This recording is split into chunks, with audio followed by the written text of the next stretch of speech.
Hello, this is Storybooks channel. New videos are posted every day. Subscribe and click the bell. Stephen, where are you? My wife yelled outside, and I heard it from deep in the yard. Camille walked down the path. She saw her husband standing there with a shovel. She was surprised. It was too early to dig anything. When she came over, she realized what was going on. She smiled. Finally, she'd been asking him to clean out the cesspool for ages. Do you know how long that Stephen's been with a bandage on his face? It's no big deal. It'll give you a decent toilet. She went up to him and kissed him. The woman had wanted a restroom outside for a long time. There was one in the house too. But when a large company gathered outside, it was uncomfortable to go indoors. And here on the street, everything was at her fingertips. And now she was glad her husband had listened to her. In the morning, Stephen looked out the window. The shovel was right up to his eyes. Called to him to take it and work. He had long promised Camille that he would make a toilet outside, but all hands did not come to it. And it was unpleasant that stood small and old, and a shriveled house. He gathered his thoughts, got up. He thought that today he would do everything. There was nowhere to put it off. He went out into the yard, took the tools, and headed for a small wooden structure. It took some puffing, but he got it sideways. But let's get going. He put gloves on his hands and set to work. It was hard, but the man tried. When the job was half done, Stephen decided to take the waste cart to the dump. He climbed out, looked at himself, wondered how he was going to get on. But then he waved goodbye and drove the cart down the path. He came back, jumped off again. The work continued. Suddenly, the shovel hit something hard. Stephen tried next to it, but it was the same there. But the ground can't be that hard. He said to himself and poked the shovel further and harder. But nothing came out. Camille, Camille, come here. He shouted in the direction of the house. What? Not a few minutes later, the woman was here. Look, the man poked with the shovel in several places, and a banging sound was heard. And what's there? Did she look at her husband in surprise? Treasure laughed. Would he say what she was smiling about? All right, go now. I'll get it. I'll call you. Stephen sent his wife back. Still no help. The man began to fumble for the end of what was here. It turned out to be quite a big thing. Stephen huffed and puffed and tried, but there was nothing he could do. So he dropped everything and went into the summer shower. There he quickly removed a layer of dirt from himself, put on another robe, and went after his neighbor. Hello, Christopher. He approached the fence and saw the man chopping wood. Hey, come on, I need some help. He called out to him. What you got there again? Christopher did not refuse, but went reluctantly clean the cesspool today and found something. Started to explain to him the treasure, just like Stephen, suggested the neighbor. I do not know, but also told his wife was a cheerful man. They went into the yard. What a smell you have here, the neighbor grumbled. Nothing, you'll get used to it. He led Christopher to the pit. Wow, looked at the find, Christopher. Would you like a change of clothes? The owner looked at his companion. He went to the barn and took out Christopher's old clothes. When he changed his clothes, the work continued. But the two of them couldn't get anything out either. The box, or whatever it was, it wouldn't budge. I'll go get Serioga. Christopher looked at his neighbor. Yeah, just take off your clothes, warned him Stephen. Yes, I just to the fence did not want to waste time, friend. He himself is already interested in what could be there. Sergei came to the rescue very quickly. He was already in his work clothes. Christopher warned. The three of us worked together. With a shovel we managed to pry a little, and the friends picked it up with hints. Now all that was left was to get everything upstairs. The neighbors were all out of daub. Their hands were slipping, but they were getting closer to the goal. When the big box was on the ground, the men looked at the find, and each began to sketch out ideas. What could it be? A coffin, it looked like, said one. You say the same thing and it gets scary. So the soul's over there, not here. I'll take care of things here, Stephen commanded him. He went to the fence, took off the hose, untwisted its sweat, connected it to the water. The strong jet immediately began to wash away the dirt and everything else. The further the box became clean, the more Stephen became convinced of his friend's words. It was indeed a coffin, but not a simple one, but a zinc one. When the friends returned, they opened their mouths. They stood there like a dumbfounded man staring at the find. "Is it like this?" asked Christopher. As you can see, Stephen did not know what to do or say next. He went to take a shower just like the others. Work was definitely over for the day. Stephen called out to his wife when she came out to look, aghast, and crouched down. "Stephen," she was the one who spoke softly, her voice shook. "Can't you see it?" He came up to her. "I can see, but how, from where?" Camille cried. Stephen and Camille had long dreamed of buying an apartment. They chose it very meticulously. The couple had only recently met. Both had a marriage under their belt. Children, but no love. They saw each other, and there was a spark between them. "Camille, are you in love?" her friend asked her. When they met again, "You have no idea." She was shocked. The woman looked at Emily. "Where did you guys end up?" The woman didn't understand. "I'll tell you. You won't believe it." Camille smiled modestly. "You're not Camille anymore." Emily made herself comfortable and took a glass of wine in her hands. They had a certain day for meetings. Then the girlfriends put aside all their business and went to the countryside. Tanya had a small dacha there, and all day long they just sat, drank wine, and talked. "You know, I never spend money just like that." She started her story at home. "And what does this have to do with it?" My friend was surprised. "And that day everything went wrong for me. I was going to work in the morning. I put on my tights on the way out and noticed an arrow. I looked at my shoes. I couldn't even put them on without tights. I was disappointed." Camille sat in the chair across from me. "So, I went to the store and met him." Emily was trying to guess. "No, look, I just wanted to get the story straight. I put on my old sandals that were comfortable without pantyhose, and I hurried to work. Of course I was late. It couldn't have been otherwise." She drank a little from her glass. "Couldn't wait to climax." Emily. "The day went on as usual at the end of the workday, and I turned everything off and left the office. When I went down the stairs, caught my heel on something and flew down." Emily took a dip at this point and made big eyes. "And he caught you." Again she inserted her assumption. "Either you're listening or I'm not telling." Camille was offended. "All right, come on." She begged for her friend's back. When she got to her feet, she realized there was a slight sprain. "I didn't have on sandals. The heel was off. And then I'm on these unfortunate steps. And then he showed up on a white horse and saved you." Emily's already a bright chilo. "All right, I see you have your own stories, and you're not interested in mine." Camille went to fetch the joint. "Come on," your friend followed her. "No offense, you just tell everything in such detail." She caught up and gave Camille a hug. They went back inside, sat back down in their seats. "I'm crying. How do I go home?" "I don't know. I see a cab nearby." I got excited, but then I thought it would cost a lot of money. She put her finger up. "That's what economical has to do with it." Her friend smiled. "Yes," agreed Camille. "And the driver saw it and got out of the car and is coming in my direction." "A prince," I said. Emily laughed.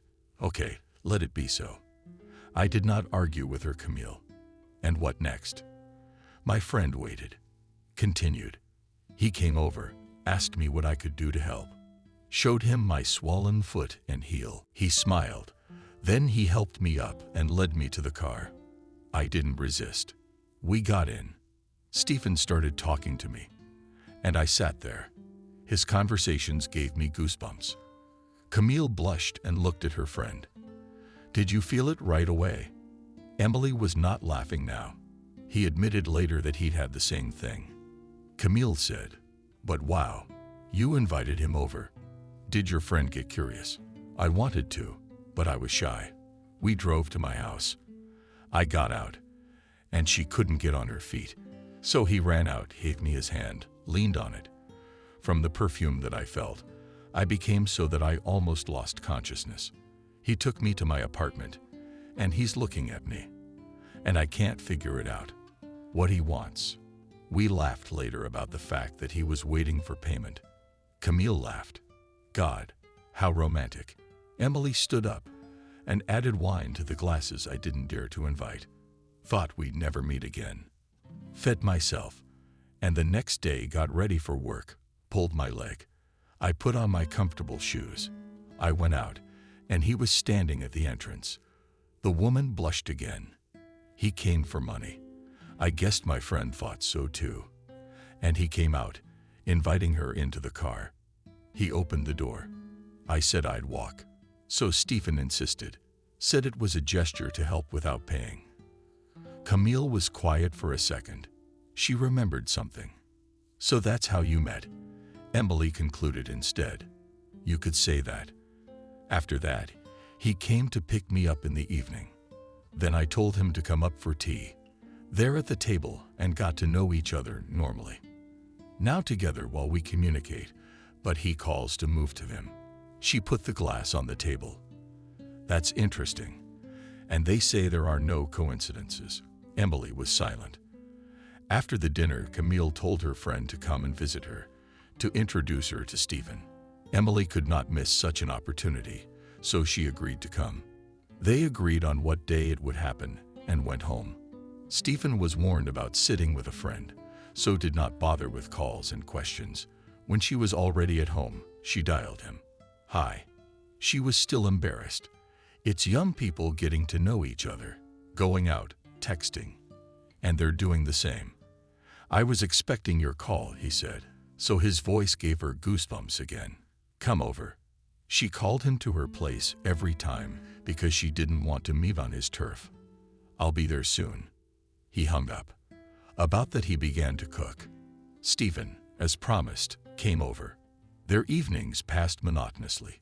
First, they would sit at the table, drink tea or wine, and then move to the room. There they'd watch a movie, talk. But it never got any further than that. And then one day Stephen came to Camille. Why did you say that? I don't get it. She was supposed to be visiting them today. Emily, can't I wear a suit? I couldn't understand. He's getting ready to meet my friend. The woman smiled. You could say that. I want to look my best, Stephen admitted. Good, she would be home soon. Knew that Emily was never late. And indeed, at exactly 19 o'clock the bell rang. The hostess opened the door. On the doorstep stood her friend. Hi. She handed her a bottle of champagne and a box of chocolates. Come in. Camille let her through, and Irina entered the kitchen. At the table sat a handsome man. She smiled at him and said hello. Camille told me about you, he said to her. What didn't she tell you? Emily smiled and looked at her friend. Nothing bad, only good. Stephen offered the woman a table where she sat down. This evening was a little more fun than usual. Emily told various stories that had happened between her and Camille, and that's when her husband left her. She got to this point. Please don't. Then I put my hand on hers. Okay, I'm sorry, please. I won't do it again. Emily stopped talking. Did your divorce go badly with him? Stephen asked. In principle, everything is fine, but I do not really want to remember these moments, especially in front of you. She raised her eyes to the man. Okay, if you don't want to, then it won't happen. Stephen was ready to do anything to make only this woman happy. Afterwards, they went to see Emily off, and on the way back, Stephen offered to sit on a bench. Why? Let's go home. Camille asked him. Wait. He waited until she sat down. Then he took something out of his reward pocket, got down on one knee, and handed the woman a ring. Stephen, you're sure at home all the time. She was embarrassed about her age.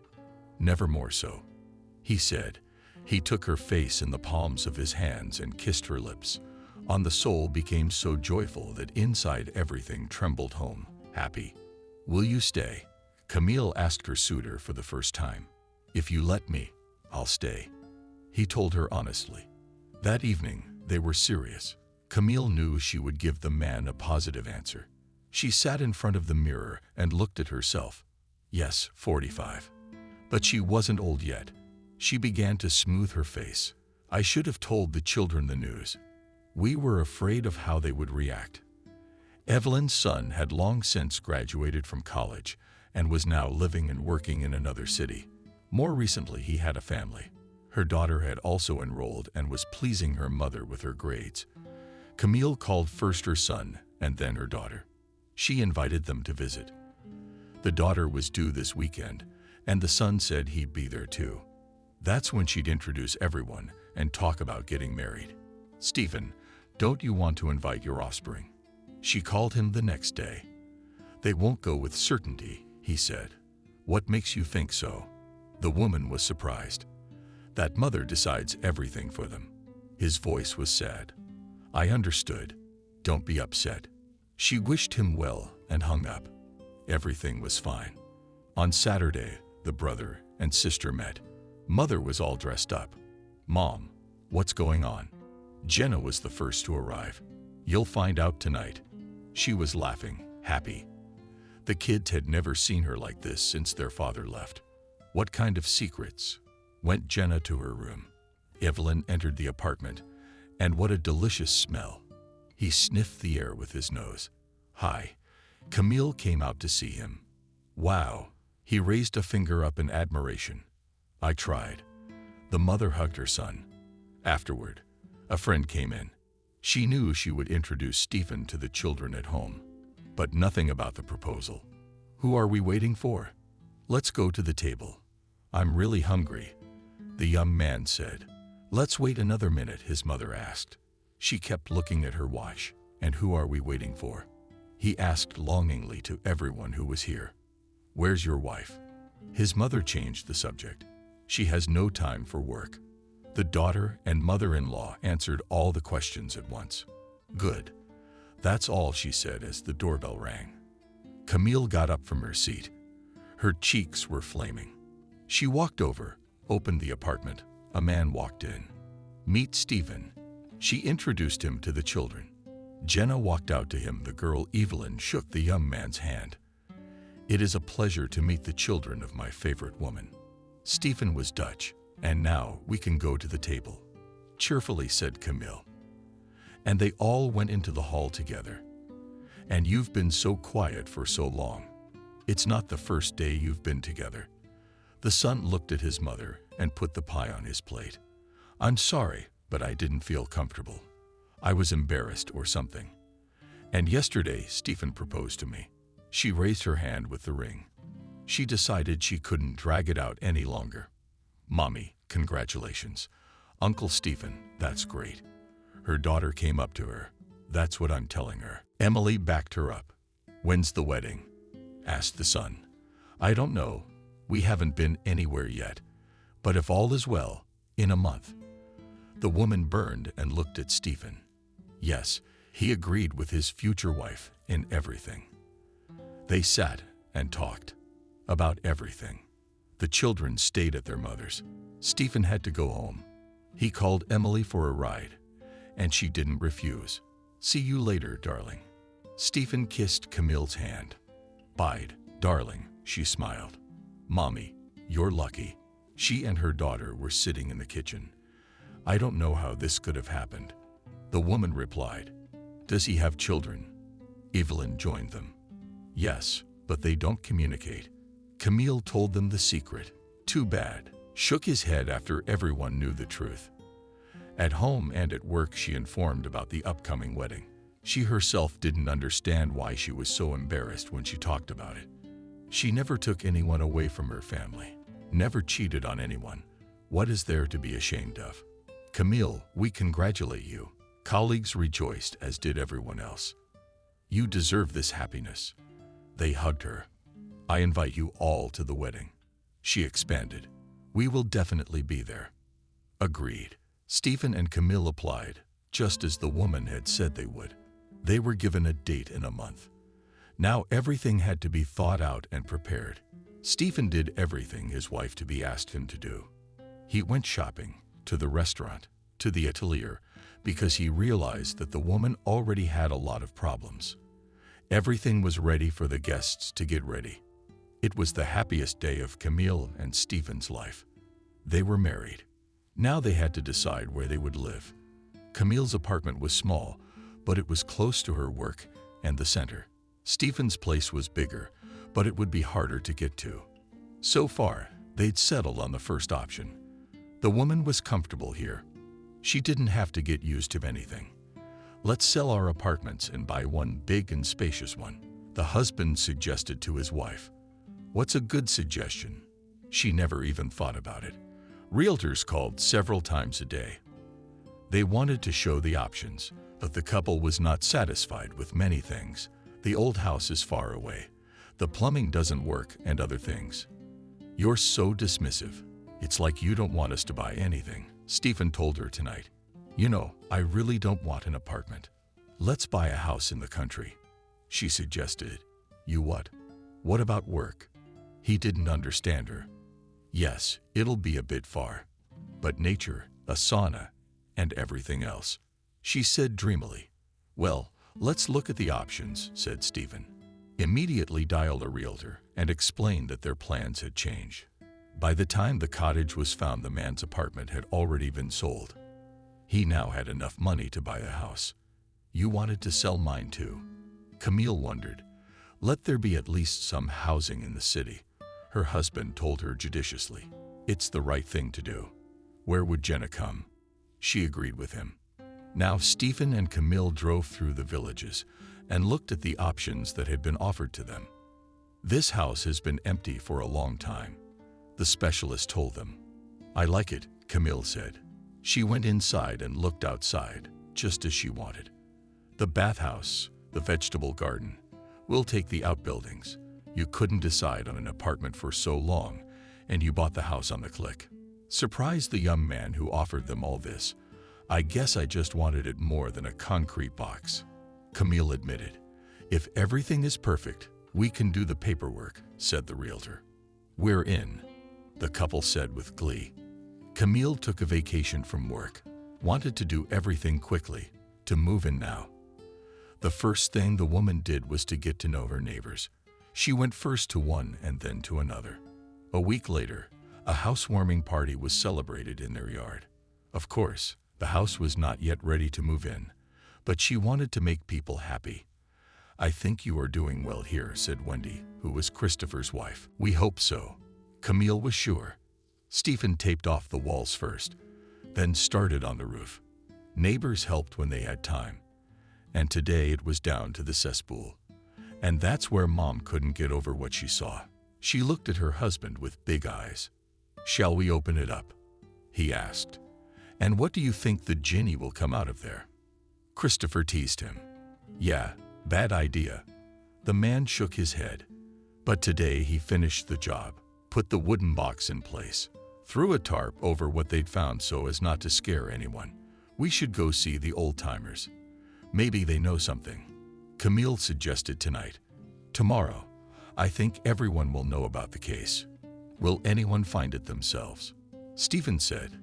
They went to bed, but sleep did not come. They'd both thought about the terrible discovery. What else was she thinking? The man asked his wife. He wanted to get away from the sorrowful thoughts. We should bury it, Camille said. Yes, but first we have to find out what and how. He realized it himself, just as Stephen had suggested. The next day, everyone knew what he'd found in the cesspool. But whoever I asked at home about the former tenants, all they did was throw up their hands. I know I lived here. Big family, neighbor Wendy said. She and Christopher, like Stephen and Camille, just moved in. The police should be called. They were, Christopher was sure. Yeah, they'll definitely look into it. Stephen agreed with his friend. He didn't wait for other advice. He dialed a number and called the police. They came. They were told everything. In some places, they even went back and forth. You didn't open it? The officer asked. Of course not. Camille's eyes bulged. The coffin was taken away for identification and other matters. Camille saw the whole thing. She asked her husband to go into town for a few days to get away from the horror she had experienced the day before. Okay, as usual, he gave a positive answer. They drove to the apartment. All the way they talked about the fact that it could have been someone's son or husband. The only thing that was unclear was how he had ended up where Stephen had found him. You know, we're probably going to live here until it's all cleared up, he said to his wife. She didn't mind. Will you go there? Camille asked him. I'll go tomorrow. I'll see if I can find someone else. He was talking and thinking about something. Well, then I'll get on with work and other things. Tommy didn't even want to think about it. Stephen, as promised, packed up in the morning and drove to the place where they were already practically settled. He immediately went to Christopher's house. They'd first sat him down at the table to have breakfast. Well, it was quiet. Asked the guest of the hosts. Nothing.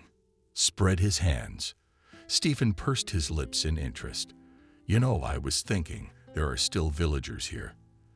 They live out there far beyond the village. They say there are old men too. Maybe you could ask there. Christopher suggested it. That's a good idea. I didn't even know where to start.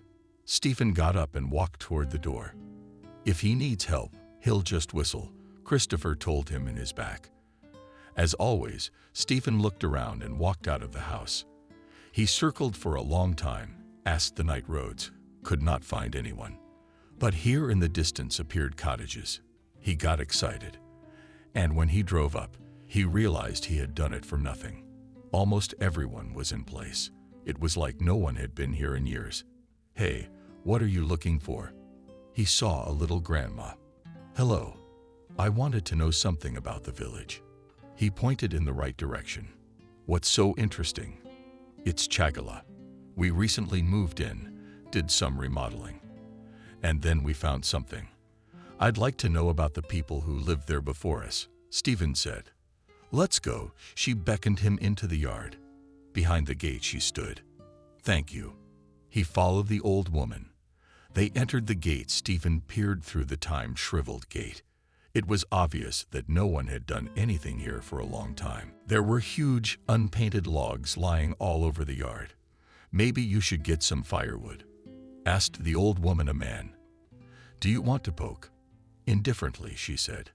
And the man took the colon. He took off his jacket and set to work. When there was enough firewood, at Stephen's glance, he finished and went into the house, where the grandmother had long since disappeared.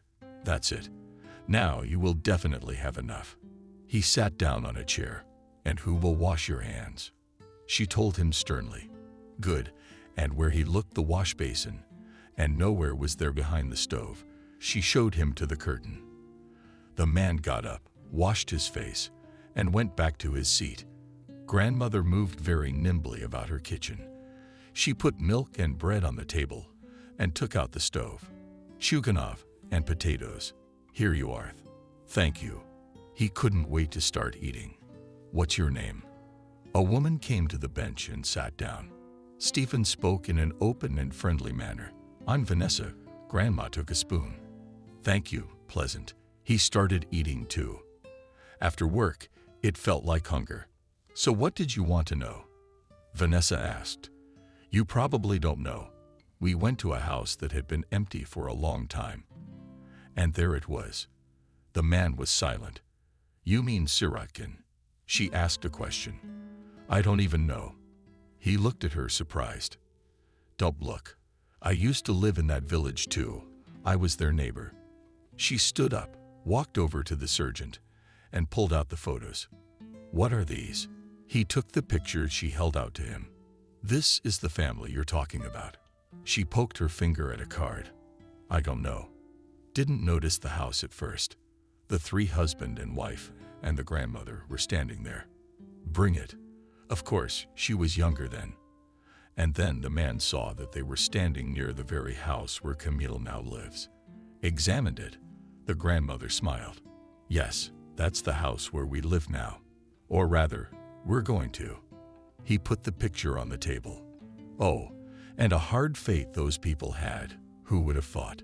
When two young and healthy people came to the village, shaking her head. Do you know their story? Stephen was very interested in it. How not to know they were like children to me. The old woman was surprised. Tell me. He fixed his eyes on her. It's a long and sad story.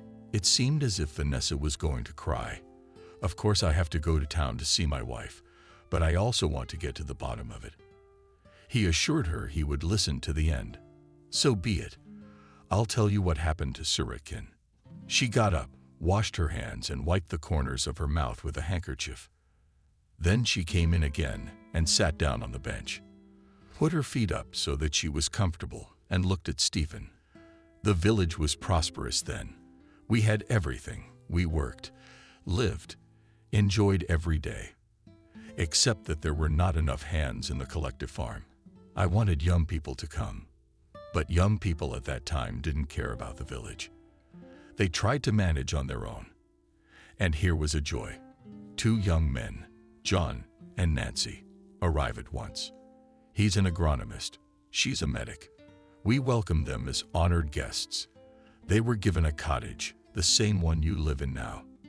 They were unmarried, so for almost 2 years we persuaded them to get married. Finally, they were ready. And John proposed to Nancy. Oh, what fun it was then. We had beer, kvass, wine flowing through the village, and the hors d'oeuvres were unprecedented. The old woman was silent.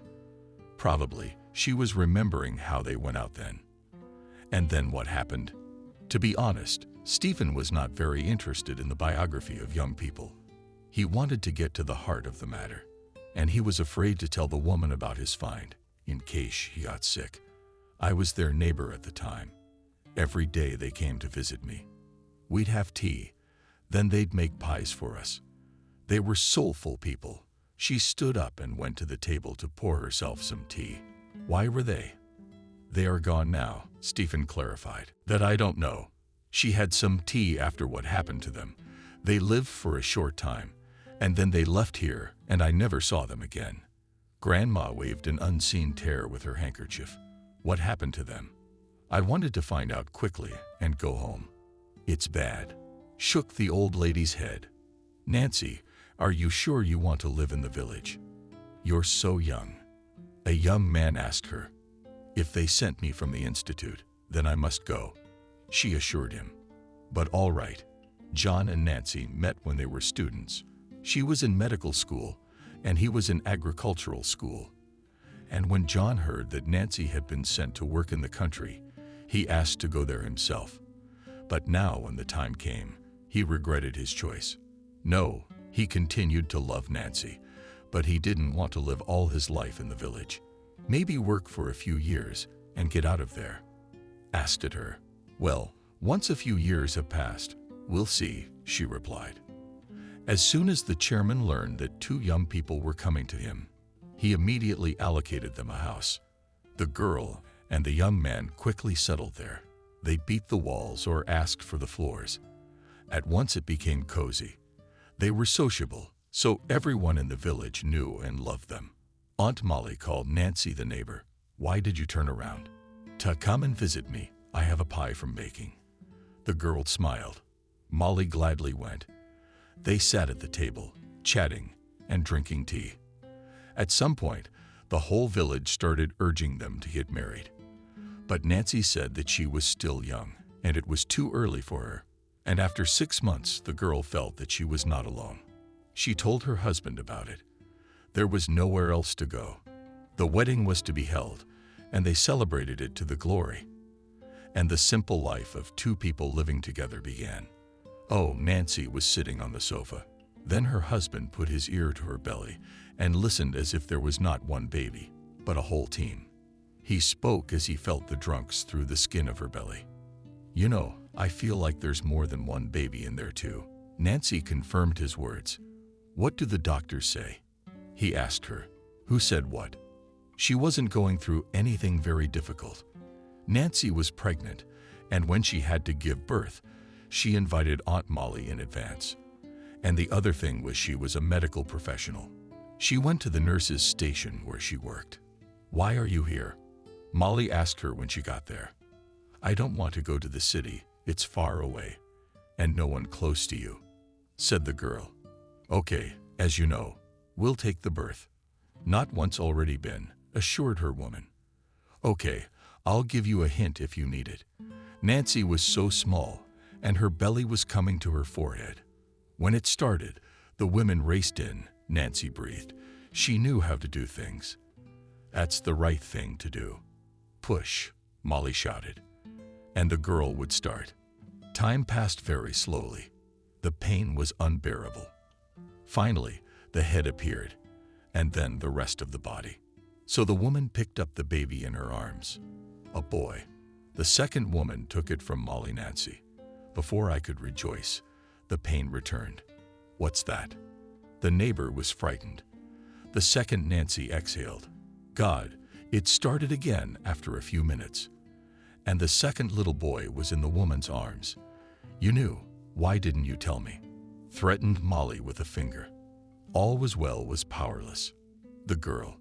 The babies were washed and put next to their mother. "What are you going to name them?" "Did you think of one?" "The one who just delivered the babies." Robert and Nancy lay looking at their babies. Robert was mobile. He was roaring and active.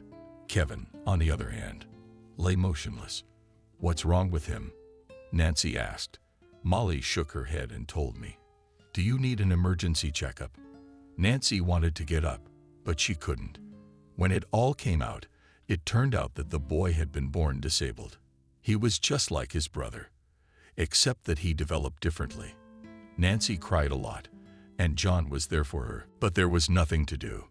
She would never leave a coin behind, not since the day they'd been home. Nancy devoted all her time to Kevin. Of course, Robert wasn't without his mother's love either, but he could do a lot on his own. "Do you take such good care of them?" John used to say. "They're my blood." Mother held her sons in her arms. "Let me help." Husband never refused. When you needed his help, Nancy gave it to her husband while she sat with Kevin. The boys were growing up. Robert was on his way. Kevin was still sitting on his mother's lap. She went to the hospital, went to the witch doctor, took the baby to the doctor. Nothing. "I wasn't working." "Hang in there." The husband kissed his wife and left. It was hard, but Nancy coped with everything. And Vanessa helped her when she had to go to work. The girl couldn't. She wrote a letter of resignation. She had a disabled son on her hands. It was sad. People started coming to her home for her to see them and treat them, if it was necessary. "Robert, stop it." The mother yelled at her son when he molested his brother. Why was he pouting his lips? The kid. Often the boy had to stand in the corner for hurting his brother. Nancy took care of her son. She gave him massages, gave him medicine. By the time it was time to go to kindergarten, Kevin could already move around a little on his own. The mother rejoiced at her son's first successes. She kept at it. She drove him to doctors, practiced on her own. "Robert, get ready for kindergarten," his mother told him. She'd already dressed Kevin and was expecting her second son. "Why do you always dress him and not me?" The boy was offended. "Let me help you."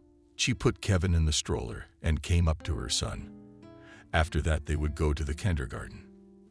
Kevin would babble something in the stroller. After one son went to kindergarten, Nancy felt better. She had more time at home. She did laundry, ironing, doing Kevin's chores. Everyone who knew her in the village often came and helped her, some with clothes and food. Some even gave money. Nancy would refuse, but they would forcefully shove it on her. "How was your day today?" John would ask in the evening. He'd come when the whole family was gathered. It was all right. The girl would get up and kiss her husband. By the time the boys reached school age, their mother had decided to put Kevin in first grade. He could walk. His head was working fine. She put so much effort into the boy that she hoped for the understanding of the leadership of the educational institution. Let's see how he would behave, how the other kids would accept him. They didn't turn her down. Kevin got into first grade. She rejoiced tonight. Are you sure he'll do well? Her husband doubted his knowledge. I got him up to speed. He's just as good as the regular kids. She marveled at John's mistrust. Robert and Kevin walked to their first bell on their own feet. Nancy was only a little supportive of her son. How worried was she when they first went to class? All day long she sat wondering how her boys were doing, if they'd had a fight. They didn't fight.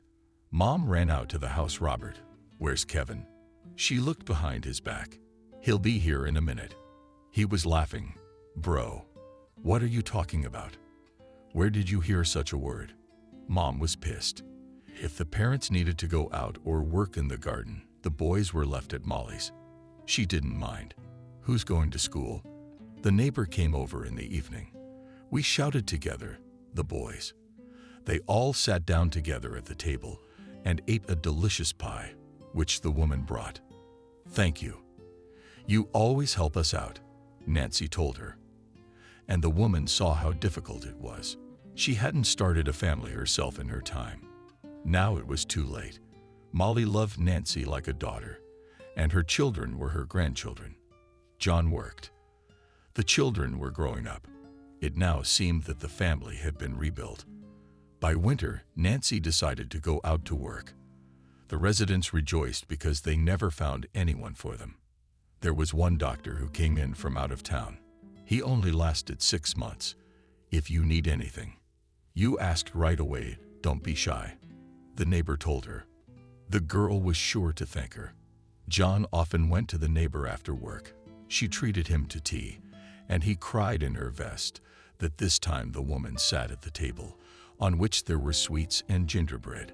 Nothing in the stall was pathetic. He took a sip of tea, and what is there to pity her? Look, what a good girl. She got the guy back on his feet. Molly understood him, but she shouldn't be like him. I can't stand to see her doing all that. And then she'd come into the bedroom and drop dead, John said. It's understandable. It's not good for you either. She'd come up to him and stroke his head. It happened a lot. Nancy knew John went there, but she didn't say anything because she knew he was tired too. The man worked 2 jobs to keep money in the family. It's time. Let's go to the sea, have a vacation. He suggested it once. Now the boys are on vacation. We'll definitely go. She realized it would be very good for Kevin. And as soon as the boys finished first grade, they bought train tickets. Mom, how nice was it sitting in the sand? Kevin, yes, son. She looked up and saw John and Robert splashing in the water. Here the couple had a chance to spend some quality time together. Did you get any rest? John asked her when they had already gone to bed. Yes, thank you, love. She kissed his shoulder. Everyone went home on a positive note. There was a good mood. No one forgot about the neighbor. They brought her some shells and beautiful stones from the sea. But how she was already waiting for them at the gate of their house. The family was smiling. Robert was pestering his brother again. Calm down. The mother threatened them with her finger. A day later, she went to work. Molly was with the boys now. A month passed. Nancy sat in her office. Sam's grandfather came to see her. What's troubling you? She got up from her chair and became sharply dizzy. Nancy fainted. Daughter, what's wrong? He bent over her. She opened her eyes and smiled. Grandpa Sam answered her with the same smile. I should probably go. He got to his feet and walked towards the exit. Nancy didn't bother to linger here either. She was in a hurry to get home. What are you doing? Molly was surprised to see her so early. I think we're going to have another member of the family soon, said Nancy excitedly. Really? Rejoiced the neighbor. They sat down at the table, poured tea, and waited for John from work. When he came, they told him everything. It was very happy news. By the end of the summer, it was clear that Nancy was not mistaken, and she really was expecting a baby. It's gonna be a girl, Molly told her. How do you know? Nancy turned to her. Look at that life preserver. The neighbor laughed. Nancy was not feeling well now. She kept throwing up all the time, and it was hard to go to work, but she walked on. Her fellow villagers were again feeling sorry for her for being pregnant. The girl gave up badly. The cases looked sickly. What if she was sick again? Shared her fears with her neighbor. Not thinking about it ahead of time, advised the latter. John became more attentive to his wife. The boys realized that it was hard for their mother. They tried not to bother her with their arguments. They were quiet. Robert and Kevin were in second grade. Now that their mother was at home, Kevin was having a hard time. He didn't understand a lot of things about school, and the woman couldn't help him. John tried his best, but he couldn't do all those problems either. Stop yelling. You see, Mommy's not well. Sometimes John would go off on a tangent. He knew it was hard for Nancy to hear and see. The labor came on suddenly. It wasn't due yet. It frightened Nancy. It woke John up even more. He quickly ran to get Vanessa. Now it was just the two of them. John took the boys into the other room. No one slept that night. There was a painful moan. Nancy, oh, wench, to the hospital, you have a neighbor worried. The baby walked feet first. We'll make it. That's what Nancy was saying. She was talking, even though she couldn't. What do we do to make the raft capsize? Molly had delivered a baby, but she didn't have that much experience. She twirled her belly. Finally, the crash stopped her. It's starting, she shouted. So Kevin in the next room flinched and clung to his brother. No one kept track of time. But as it began to hover outside the window, a baby's crying sounded in the house. Well, thank goodness, exhaled John and hugged the children. The daughter came out of Molly's room. She was so tired, as if she had not delivered a baby and unloaded coal. How are you? The man peeked into the room. Good, nodded his wife to him. He walked over and looked at his princess and smiled. After that, Nancy began to blossom. She and her daughter, whom they named Miranda, took their sons to school together, started helping the children with their studies again. John saw that his wife was healthy. It was visible to the naked eye. The boys continued to study when they were in 5th grade. Miranda went to daycare and the mother went to work. From that point on, no one worried about anyone. How's Kevin doing? Did the patients who came to see Nancy ask? You know, the bigger he gets, the less his abnormalities are visible. She answered and smiled. It was a great thank you, and the happy locals left. Nancy was happy. Miranda made her happier every day. The boys, on the other hand, that's a different conversation. What have you done again? She dealt with them in the evening. It's okay that they call him names, Robert said. He always stood up for his brother, lest, God forbid, they beat him up and make it worse. I understand all that, but you have to be more careful. She pretended to be angry with them. We're sorry. As best they could, the brothers apologized. Nancy didn't expect anything bad to happen, so she forgave and kissed her blood. When Miranda had to go to 1st grade, the boys were already in 8th grade. That's where the trouble started. Robert got mixed up with a bad crowd, started doing all sorts of naughty things. And most importantly, he dragged his brother down with him. What do you smell? Mom asked me tonight. Mom, we're adults, Robert told her. She saw that Kevin was not well. He was standing and swaying. Son, what's the matter with you? Nancy was scared. I need to lie down, the man said. And then all night long the woman didn't sleep. Not only did she have to help her daughter do her homework, she also had to run after her sons and go to work in the morning. John, talk to them. She begged. The husband could only be whipped. He clenched his fists. Why go to extremes? Nancy didn't understand. You and your good nature will only make things worse. He answered his wife. I'm asking for your help. Nancy started to cry. All right, I'll talk to you tomorrow. He promised. Nancy hoped so. And then something happened that made the mother so sick, she ended up in the hospital. The boys were 15 years old. They were out for a long time that night.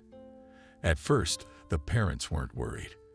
The sons could sometimes stay out late, but when it was 2 o'clock on the clock, Mother and father were not on a joke frightened. Nancy went outside.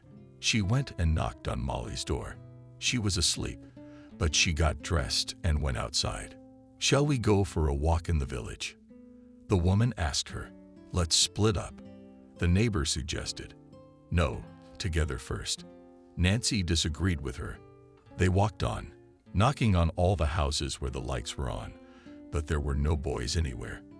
They reached the end of the village where the quarry was, saw a fire burning in the distance. That was where Nancy had said to go. They rushed toward where the fire was flickering. There was Kevin lying by the fire. He was dead drunk. Nancy began to cry.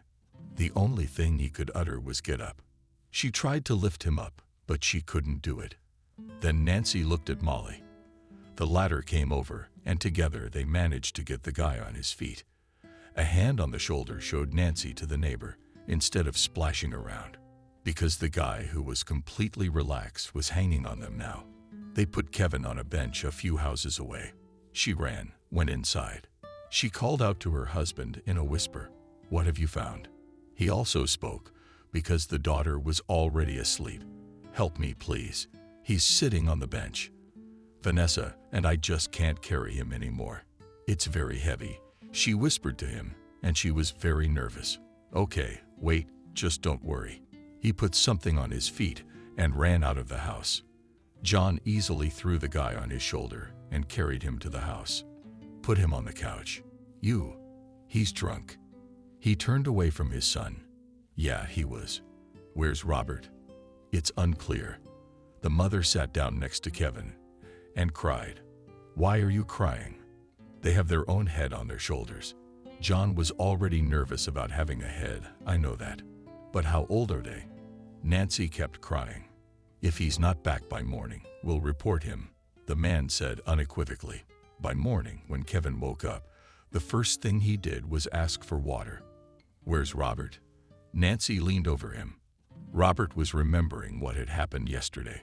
Robert, your brother, your mom was standing next to him. "Listen, yesterday we met the townspeople. They came to visit us in the village, asked us to take them somewhere to make a fire. So we took them to the quarry. They took bottles out of a bag and started serving them. I don't remember, but I think Robert went with them." Kevin said. "What about them? What town? What are you telling me?" Nancy ran around the room.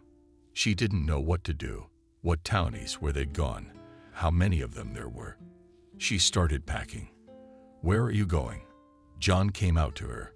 "To the police station," she said. "We gotta do something." Left with the town's men.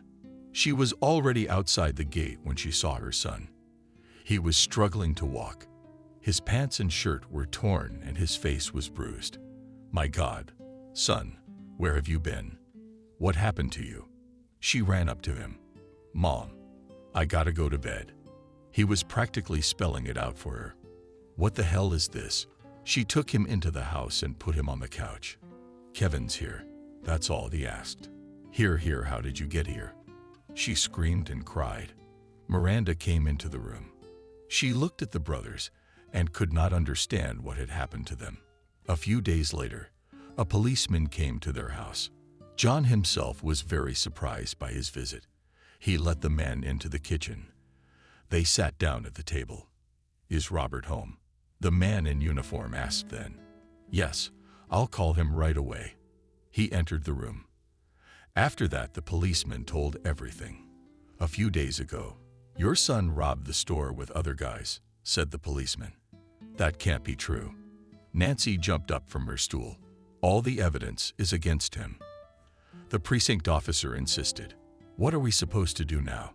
The woman didn't understand. "Pay the fine, and it'll all be over at once, or I have to take him away," said the man. "Okay, we'll pay everything," exhaled the woman. She didn't understand how such a boy could grow up to be a bully. Robert had gotten away with it then. But at home, his father had given him, as they say, the first number.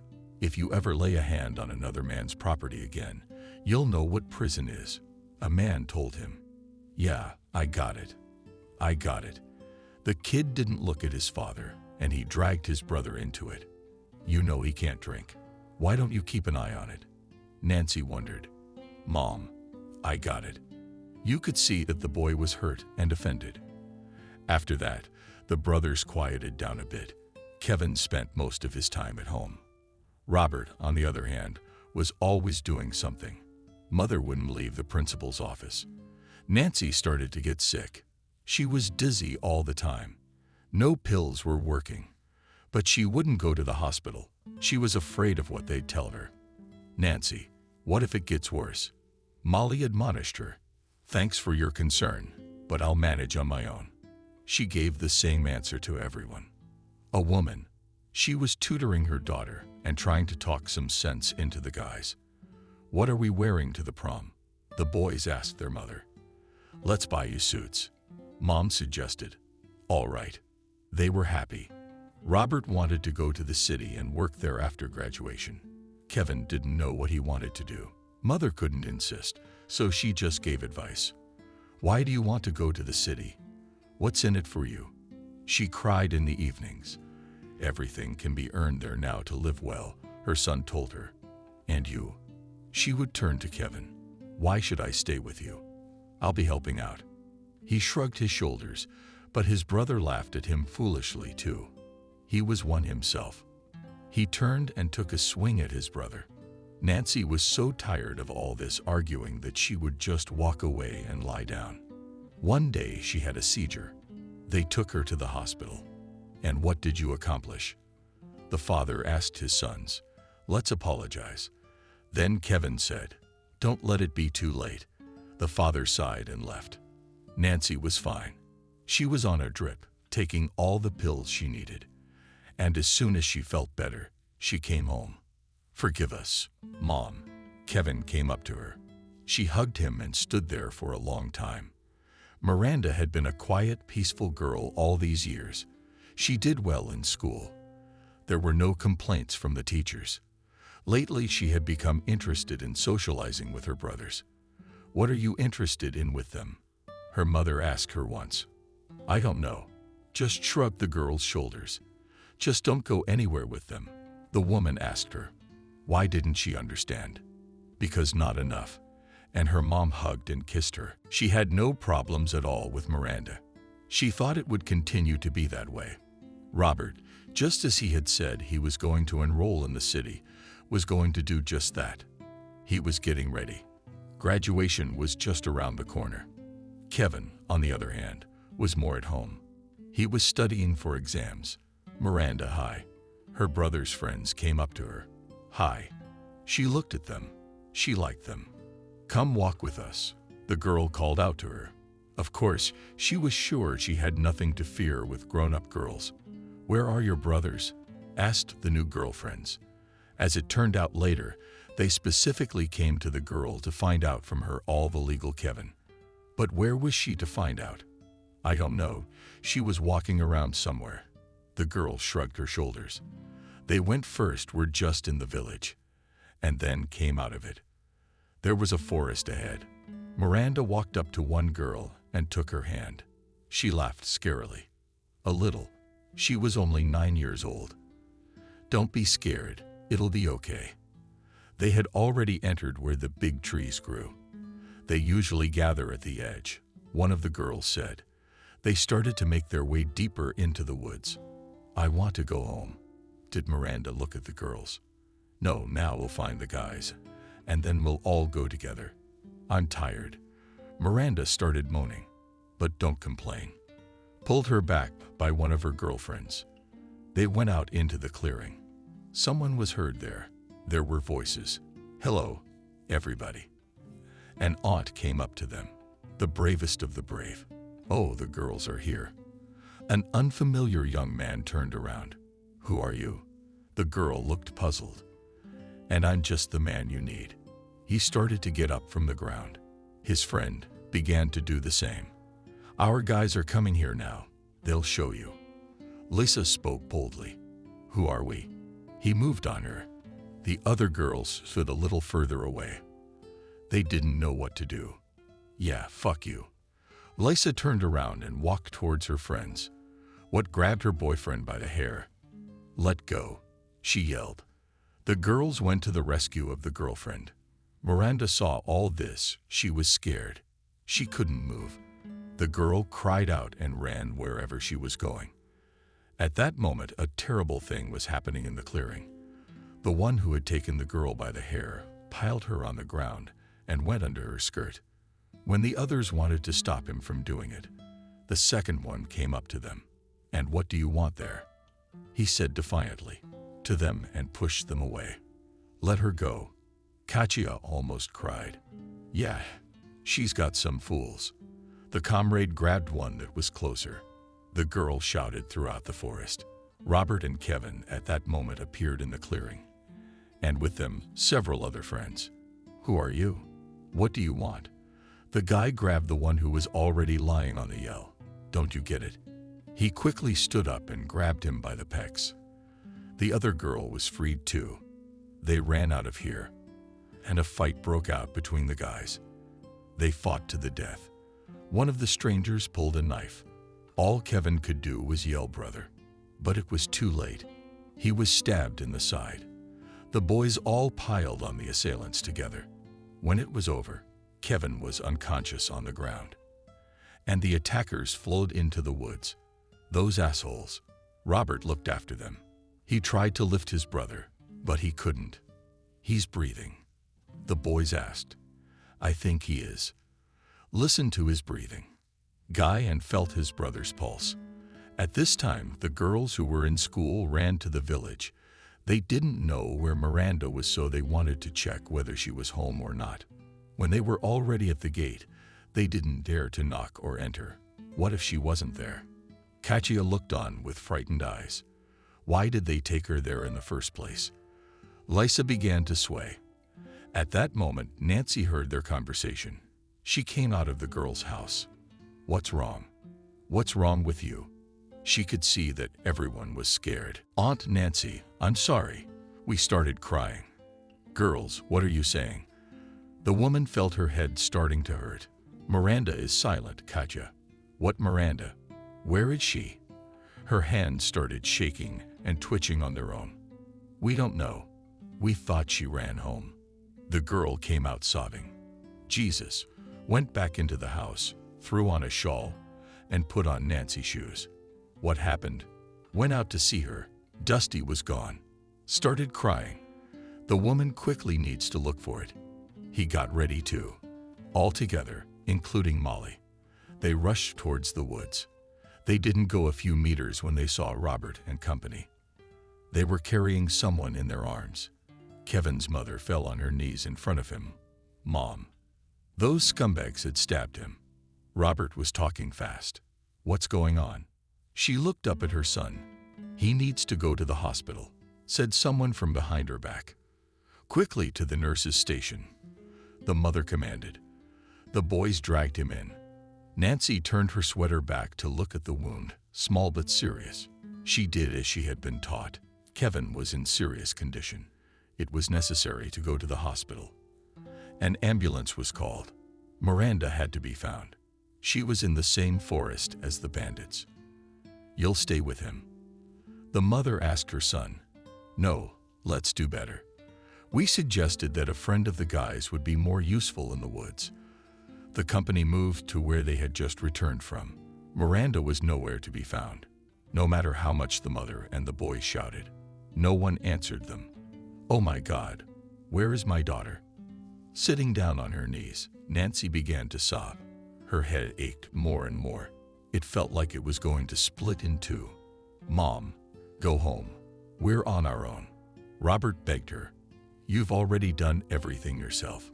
She couldn't calm down. The search continued into the night, but there were no results. "We need to go home to eat and change," said John calmly.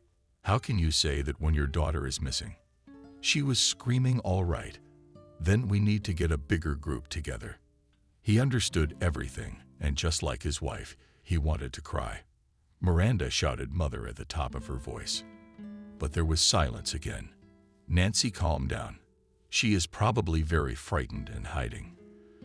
Took her by the shoulder by her husband. "Get away from me," again the mother shouted. Her husband picked her up and carried her home. She grimaced and scratched, but he tolerated it. The boys gathered more people and went to calm the woods. When Nancy had sedated herself, she went to the nurse's station, but no one was there anymore. Kevin was taken away in an ambulance. "John, please, let's go into the woods." She sat on the couch and cried. "Now, when the guys get back, we'll replace them." He showed her that there were still a few people waiting outside. Well put her head down in her arms, wife. Time passed and Miranda was still nowhere to be found. Morning came. Everyone was exhausted, but there was nothing they could do. "Let's go." John took his wife's hand. Wherever they had been, about the scarf or every corner of the forest, but the girl was still nowhere to be found. What to do? Was she dead? Nancy asked. Horrible images came to mind, but the woman didn't want to think about it. It couldn't be. Her husband cradled her in his arms. The search continued. The boys screamed, looked under bushes in the trees. John dragged his wife home again. She was sick, passed out. She needed to rest. And she looked at her husband.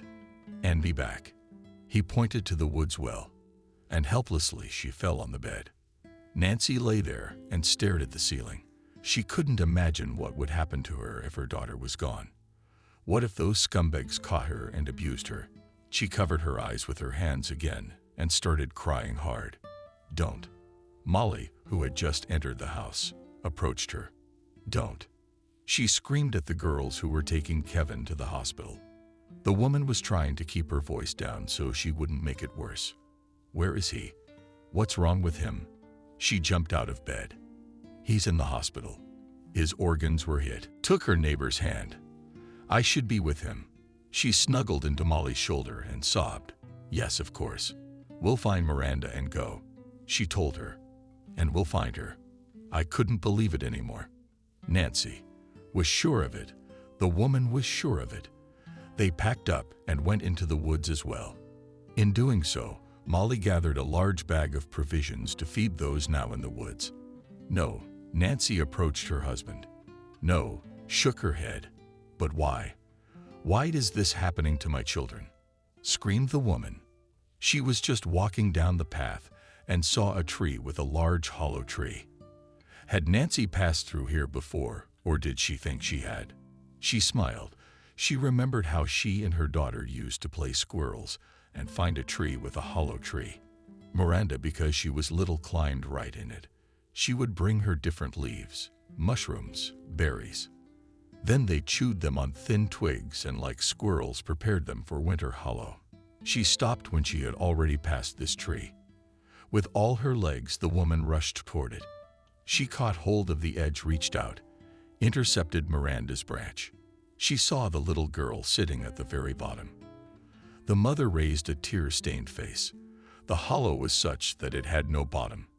Either bugs or old age had made the trunk decrepit, so the girl just fell through. "Everybody in here!" Nancy started yelling. After a few minutes, she realized she couldn't hear her. Thought the daughter might have been yelling too, but she couldn't be heard. Nancy ran out into the open, folded her arms, brought them to her mouth, and shouted. John resounded over the forest. Everyone who was there rushed at the voice. "Scream!" yelled a man in response. "I'm here." She didn't stop. They found them quickly. The woman showed her husband where their daughter was. "They got her. You freed her from captivity. My little mama had a skinny little body come to her. She needs to go to the hospital. She hasn't drank or eaten in days," John said. "Yes, that's just where Kevin is," Nancy agreed. At that moment, something clicked in her head, and she started to settle down. Nancy was screamed at by her husband. Everyone drove to the hospital together. John, Nancy, Robert, and Miranda. They were worried about the mother and the girl. When they got to the clinic, Nancy was still unconscious. The woman put the girl in the operating room. "And look," said the doctor. John and Robert stayed in the hallway. Kevin was in the ICU, no way to get to him. All we could do was wait. "Your girl's fine. A little dehydrated, but it's nothing serious." The doctor brought her in. I wanted to check with my wife. It's more complicated than that. Suspected stroke. He wasn't in surgery, so he didn't know for sure. We'll wait, the man said. Should Miranda and I go home? Asked the guy. Good job getting us the money for the tickets, he said. How much time passed? No one knew. Finally, a doctor came out of the operating room door. Tell me, what's wrong with my wife? John ran up to him. Stroke. He lowered his eyes. The operation was a success, but the results will come later. John sat down on the couch again. He watched his wife being taken to the emergency room. His head was full. The man covered his eyes with the palms of his hands and cried. Now was the time to wait for her to come to her senses. There was no point in sitting here. Everyone is very tired. Go home. Get some rest. You can come back tomorrow evening. The nurse told him. What if she wakes up and I'm not here? Asked the man. Don't worry, she's resting. Then John thought that there were children at home who were also sick. He packed up and drove there. He was very nervous. He had to hold on. It's like someone's jinxed you. Molly told him, who had already fed Miranda and put her to bed. You don't say, John agreed, even though he didn't believe it. They sat in the kitchen and were silent because there was nothing to say. I'm going into town, Robert said. Why? His father didn't understand. I'm going to live there anyway. They promised me a dorm. 2 weeks before school is only 2 days away. You're here with Miranda, and I'm there with my mom and brother. How's everything gonna be okay? I'll call you, my son promised. Okay, we'll figure it out tomorrow. Right now, everyone needs to get some rest. He ran his hands over his face. Nancy came to her senses headache. She lay back and smiled. It's okay. A young girl came up to her. And who are you? Still kept a smile on Nancy's face. I work in this hospital, she explained. I'm what? In the hospital, the girl saw that the woman was saying something strange. She went out into the hallway to call the doctor. He came in, examined Nancy. What's your name? Asked Nancy. She answered. Okay. Do you have children? He didn't care much about that. He just wanted to know if her memory was okay. Yes, 3. She was still smiling. Good. He made some notes in his notebook and left. Nancy lay down. She was staring out the window. Her head hurt. Hello, doctor. Can you tell me what's wrong with my mother? Asked Robert, who had just walked in. Greetings. I can tell you that she's mostly fine. She understands everything and recognizes everyone, but her condition is close to schizophrenia. If there's another event, she'll just go out of her mind. It wasn't exact, but it was very similar. So what do we do now? Robert was upset. You have to take care of Mom. She doesn't have to worry. Doctor's advice. Okay, I hear you. Can I see her? Asked the guy and was ready to leave. Yes, just gently advised the man in the white coat. The boy opened the door and ran to the room where the mother was lying. Hi. He sat down beside her and took her hand. Robert. She looked at him, Mom. Everything will be okay. He spoke in a calm tone. Where's Kevin? She asked him a question. He's feeling better now, too. Tried to get around the sharp corners of the guy. Is he sick? Did the mother raise an eyebrow? No, he's fine. Robert realized she didn't remember the knife wound. Then what does he feel better about? She was surprised. He's got a job. What do you say, son? I see. She leaned back on the pillow. Robert looked at his mother. He felt so sorry for her. It was all their fault that her head had gotten so bad. He fixed her blanket and went to his brother's room. Hi. He went into his room. Kevin was lying there all pale. It was obvious that he wasn't feeling well. Hello, he said and cringed. Every movement was painful. How did you come? Brother, the beds are closer. Normal Kevin squeezed out of himself. Mom came to her senses. She's feeling fine, he told his brother. Robert just nodded and went to the dormitory where he lived. On the way, he wondered why all this was happening to them, but nothing came to mind. So where do you disappear all day long? His friend asked him.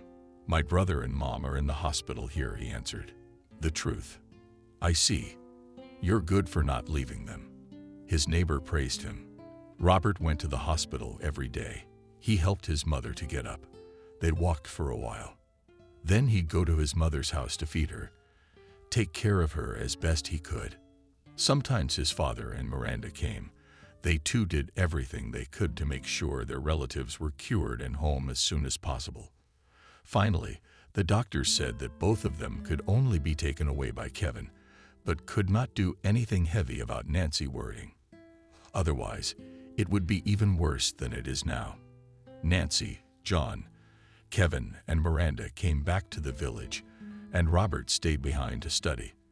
But things would be different now, Nancy assured everyone. She was really in over her head. She was always asking, what before? She was forgetting the most basic things. The doctor said that's what happens when the brain refuses to remember something bad or related. Okay, sweetie, just don't worry. Her husband would come over and hug her. Nancy, while she was at home, Kevin got a job at the village hall. He did practically nothing there. He sat at a desk and filled out paperwork. But it keeps him busy all day. No time to do anything stupid. John decided to make his son comfortable. Sit down at the table. I've made a pie, called everyone to the table. Molly came too. She felt sorry for the woman. Oh, it's delicious.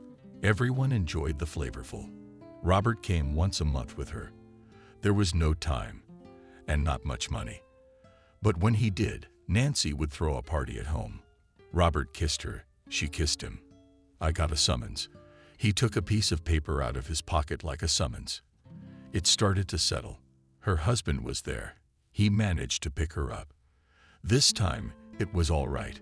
She didn't even lose consciousness, but looked more carefully at her son. And do what? Robert noticed his brother looking at him. Go into the service, unequivocally, said John. And the send-off. The son looked at his mother to see how she would get through it. It'll be fine, his father promised. Good. Then we need to write an application to the technical school. He was ready for that. Maybe they'll let you take the exams early, assumed the parent. I'll find out, Robert realized. They sat at the table, talking. Nancy cooked and served her family a variety of dishes. Nancy, are you feeling all right? John asked her that evening. Yeah. Why? She turned to him. Are you ready to give your son a send-off? You won't faint, fall down, and die. He was interested. I'll try. She wasn't sure she would. After that, John went to Vanessa and told her everything. Asked if she would help. The woman was perfectly fine with it. Now everyone was waiting for the summons to arrive. Kevin had to pass the examination and provide the military enlistment office with the data that he was not fit. The young man was worried about his brother. Now conscripts could easily be thrown into a hot spot, but Kevin did not say anything out loud. He, like the others, just kept silent and prepared for the send-off. Mom, I'm here. Kevin came home the next night. Are you at it again? Saw on his nightingale eyes. And that a little cannot. He asked, are you sick? The disease could reveal itself at any moment. She was crying. It's nothing. As it opens, it will close. Kevin was sure of it. He was working. The pay was small, but it was there. It turned out that in a year Kevin had saved up for a motorcycle. When his parents found out, they were shocked. How are you going to ride it? Screamed his mother. It's fine. The kid was sure. He didn't listen to anyone. He had his own opinion on everything. And even his mom couldn't change his mind. Miranda also began to walk always with her brother. She was like his ponytail. What do you like about him? Mom asked. Yes, she answered. I don't understand the age difference. What are you doing with them? The mother lamented. We're just socializing, the girl explained. Okay, but you mind your own business, the woman asked. I do. Miranda couldn't listen to this lecture anymore. Okay, Robert will be gone soon. What are we going to do without him? She began to lament in the evening. He doesn't even live with us now. Her husband came up to her. He was afraid of her attacks, but he's in the next town. We can come to him, just like he can come to us. She made her arguments. There's nothing we can do. The husband sat down next to her. Okay, we have to do it, said the accident, and stood up. Kevin was very upset about it. No, not because his brother was going into the army, but because they wouldn't take him there. Why was he considered sick? But he studied together with everyone else at school and did everything together. And now when you go to war, it's Robert. He's not. The day came when I had to gather my friends. The weather was beautiful outside, so they decided to gather outside. Tables were set out, which Molly and Nancy set up. The guys came in. Everyone wished something for their friend, but enough of the admonishment. Tired of it, Robert. He'd just met a girl. He wanted to tell her how he felt, but he didn't. He thought he'd be back when he got back. Son, right. His mother used to tell him. Of course, he would promise. The party lasted till nightfall. The friends didn't want to leave. The girls cried. John watched it all from the gate. He didn't understand how it was. Time had passed quickly. Not long ago, his children had been small. They had brought no trouble. Nancy was normal. And now one son was leaving to serve his wife was not well in his head. What is this old age? Dad, what are you standing there for? Robert called him. I'm coming. He got off the pole and sat down with everyone at the table. All right, guys, it's getting late. We gotta split up. Mother saw that Kevin wasn't himself again. I'll meet everyone at the station tomorrow, shouted Robert. The boy couldn't sleep at night. He heard that where he was going was scary. All sorts of thoughts came into his head. Son, wake up. His mom woke him up in the morning. Yes, he opened his eyes now. Nancy was preparing his bag for the road. John was supervising the process. Robert washed his face, got dressed, and was ready to go to the station. Hey, the girls were already there. Friends were pulling up. Robert climbed into the cabin.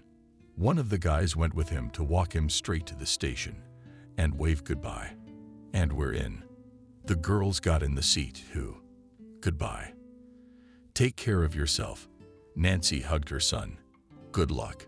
Shook the father's hand. He was holding back tears.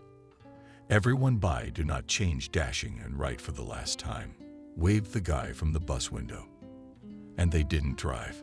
Everyone was silent. The guy looked out the window as if he wanted to memorize how beautiful it was here. Tears stood in his eyes, but he couldn't show that to anyone. The son left. The mother sat at home at the table. She did not understand how she would survive parting with him. And let's go as blue. Her husband came up to her. Let's go. She stood up. The neighbor was always glad to see them. She set the table as she always did, and they sat down to talk. How is your health? The woman asked Nancy. I'm fine, Nancy shrugged. But her husband and Molly noticed that she was starting to act a little worse. Good, they didn't bring it up again. After a brief sit-down, the husband and wife went home. Nancy took her seat at the table again. For some reason, she had been taking it lately and could sit there for hours.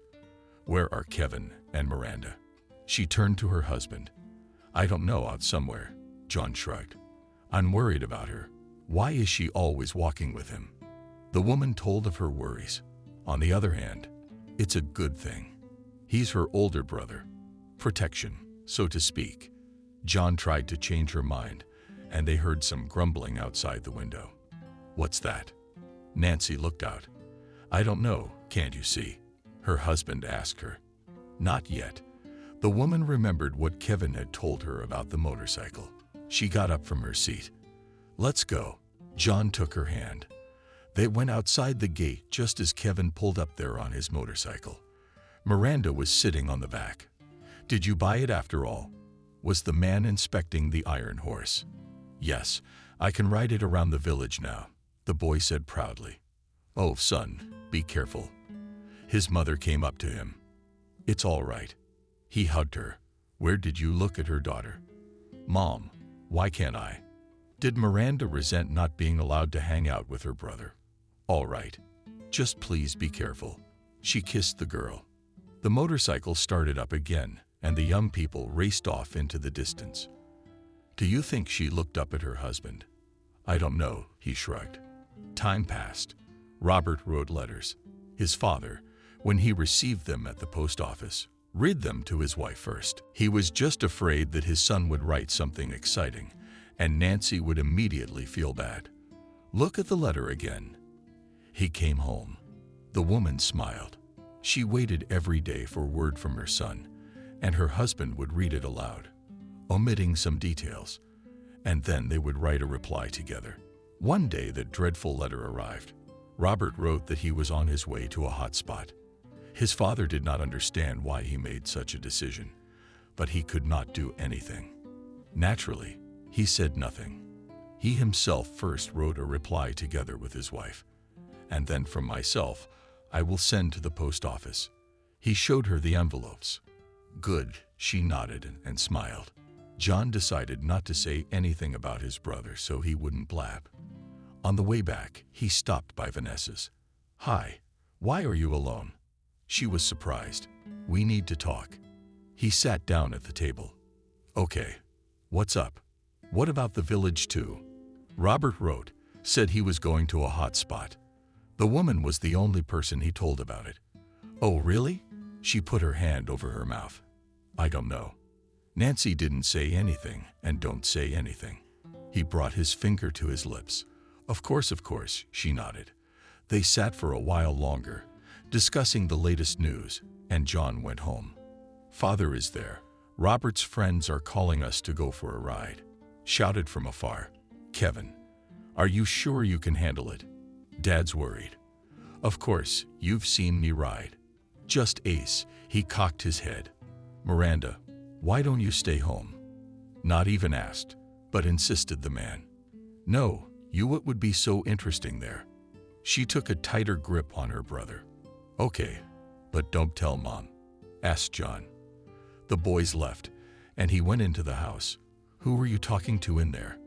"Sitting in her seat at the bar." "Let's go to bed." He called his wife. "It's so early." She looked at her watch. "It's all right, just to lie down." He took her hand and led her to the bedroom. They lay down and talked for a long time and soon fell asleep. Kevin and Miranda met the boys at the edge of the village. Only 4 of them had motorcycles. They were going to go to the track and compete. "What's up? Who's first?" asked one of the guys. I raised my hand to Kevin. "All right, I'll go with you." The friends climbed up. "I'm in," Miranda asked her brother. "No, what are you going to do there?" "Very fast." He talked her out of it. The boys got into position and set off. They raced parallel to each other. Kevin won because he was really going very fast. "Well, you're good," said and shook hands with the one he was competing with. I can shake hands with the competitor. Kevin. Then one pair and the other took turns riding. Each time, someone would win, and then the winners would compete. There were only 2 left. The ones who rode the fastest, Kevin being one of them. "Cheers," he shouted. His friends all hooted, and the boys got on their horses and rode into the wind. "Kevin, you're doing great." Ran up to him one of the girls. Miranda stood aside. She was offended at her brother for bringing her here and not paying attention to her. She turned away from everyone. "Sis, what are you doing?" Did her brother come up to her? Not even a single ride on the asphalt. It's all about the countryside. She never turned around. "Get in. Now you've passed like a winner's circle of honor." He looked back. His friends were already leaving. True, she looked at him. Sure enough, he went to his bike, got on it. Miranda nestled in the back. She hugged her brother tightly as before. "Where are you going?" Surprised. "The rest of your friends." "Rolling, sis." He waved to them. "He borrowed something," said Miranda, and they rushed down the pavement. There were no pats and bumps now. Everything was smooth. Not seconds after they pulled off, a truck showed up ahead. The friends saw Kevin start to wiggle. What was happening to him? Maybe he got spooked by a big oncoming car. He probably wanted to turn around. A thump, a thud, and a scream. And then silence. After a small stupor, those who had been watching all this shouted there. The guys rushed over, but there was nothing they could do. Kevin was lying in an unnatural position on the road. Miranda in the other direction on the grass. "The girl's still alive," shouted the truck driver. He radioed for an ambulance. The ambulance had to wait for a while. Miranda was alive. She was very badly bruised, but she was breathing, unlike her brother. And John and Nancy had been asleep for some time when the windows and doors began to bang. "Who's that?" The man woke up. He went to the doors, opened them, and there was a struggle that nearly swept him off his feet. Uncle John, Kevin, Miranda. They screamed at each other. "Calm down. Explain what happened." He stared, dazed-eyed. Kevin crashed. "Miranda's alive. She's in the hospital." That's when the wife showed up on the doorstep. She fainted as soon as she heard it. "Get out," John shouted at the young men. Nancy ran up to his wife. He lifted her in his arms and put her on the sofa. He went to call Molly while he was out. "What again?" He woke her up too. "They say Kevin crashed his motorcycle with Miranda." Quietly, he muttered to the bulging eyes of his neighbor, "I don't know what's wrong with them." But Nancy heard it all. "She's not feeling well right now." He watered her down for a half. When Molly left for John and Nancy's house, John ran to the village hall to make a phone call. The ambulance did not come quickly. Nancy never regained consciousness. They took her away. John went with her to the hospitals. He reliably learned that his son was no longer alive, and his daughter was in intensive care in extremely serious condition. He had not been told anything at all about his wife yet. John sat in the hallway. He was crying. A doctor came over to him, sat down next to him. "I think your wife has gotten worse, but she's hanging in there. Probably doesn't believe it yet," he said. "Yes." John shook his head. "You can pick her up tomorrow morning. The pills will be given to her at the funeral." Handed John the doctor a packet. "Thank you." He didn't know what else to say. "I hope everything will be all right." The doctor got up and walked down the hall. John slept right there in the hallway on the couch. In the morning, he walked in to see Nancy. She was looking at him with eyes that were so scary. "Where's Kevin?" She asked him in the voice she used to speak to him before his illness. At the morgue, her husband wouldn't lie. "Why? Why him?" she cried. John printed out the package and gave it to his wife. She obediently drank the pill. And Miranda, she couldn't hold back her tears. "She's in the hospital. She's doing fine." The husband lied. They didn't spend much more time in the hospital, and then they took their son's body and drove to the village. After the pills Dr. Nancy had given John, she was impenetrable. She was doing something, but she was like a doll. No emotion, nothing at all. The funeral was peaceful. The mother sat by her son's coffin and cried quietly. Everyone felt sorry for her. Molly did not understand how she had not yet lost her mind. It had happened herself. "We have to go to the hospital to see Miranda," said John Neighbors. "When is it over?" "You go, and I'll stay with Nancy," she answered him. John did what he could. But Miranda outlived her brother by only 8 days. He sat there crying, didn't know what to do. Then the man made a strong-willed decision. He took his daughter's body, arranged for cremation, paid the money.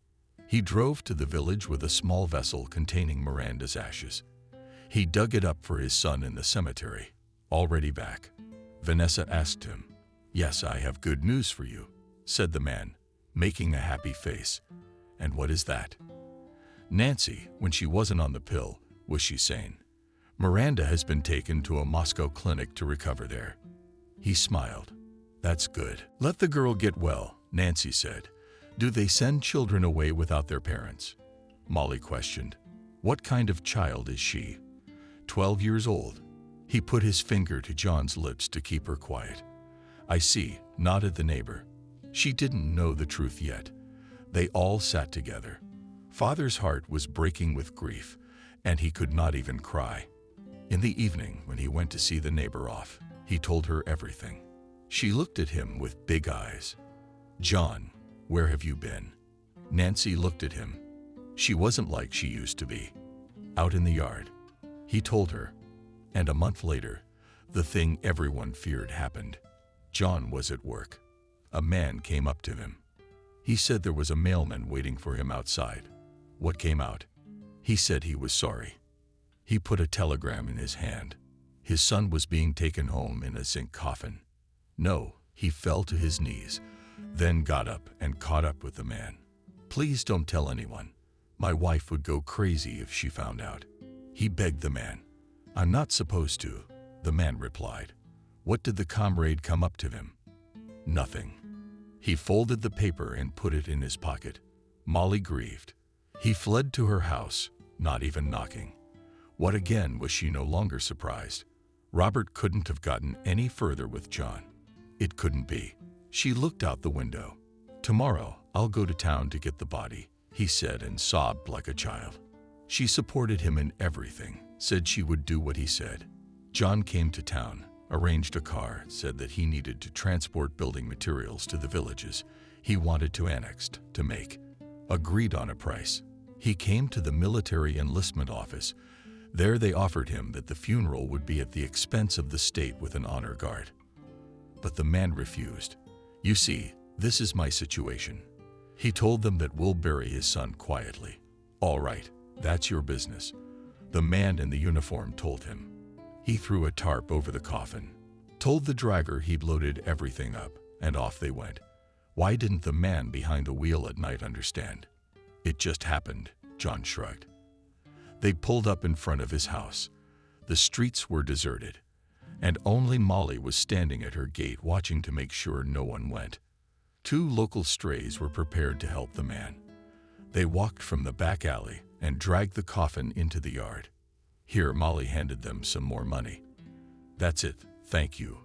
Go inside." He waved his hand. "What do you smell like?" Nancy said when he came back to her. "I don't know."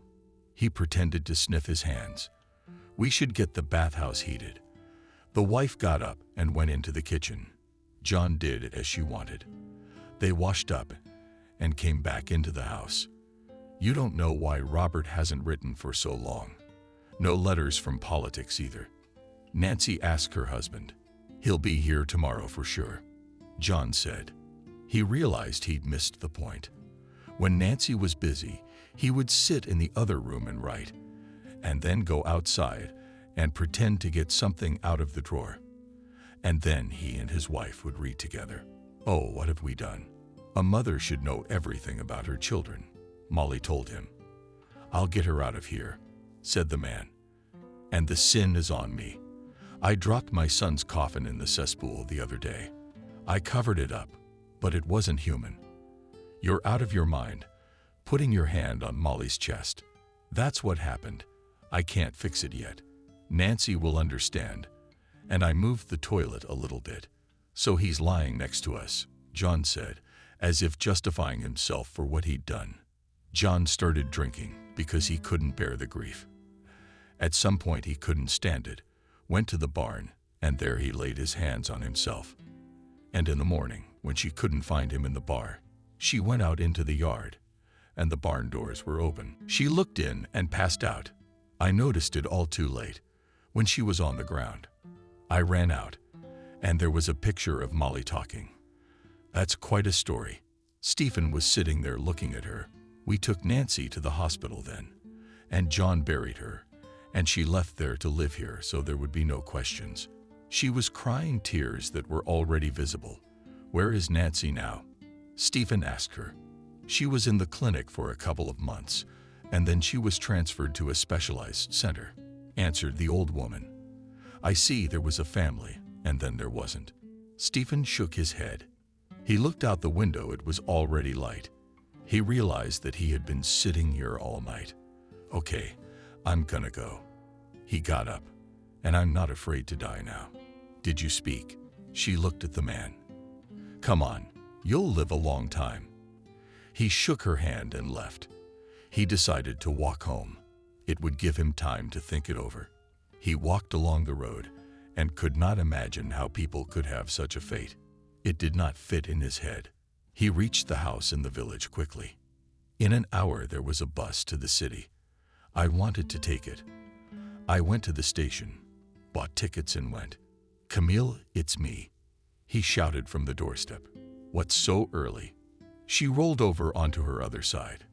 But when the man began to tell her about what he had learned tonight, the sleep was lifted from her, and she sat up in bed and Morgana.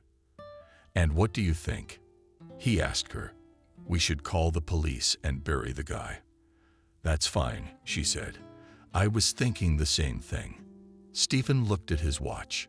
The husband and wife had been out of the house since morning. They were in a hurry to get to the department. "Hello. We're here about the coffin that was found in the vegetable garden next to the cesspool," said Stephen to the officer on duty. "Come in." He pointed them in the right direction. They entered the investigator's office, told him everything they knew. He sat there, his face tightening more and more. "Do you believe it?" he asked. "Well, how could I not, if all the evidence is there?"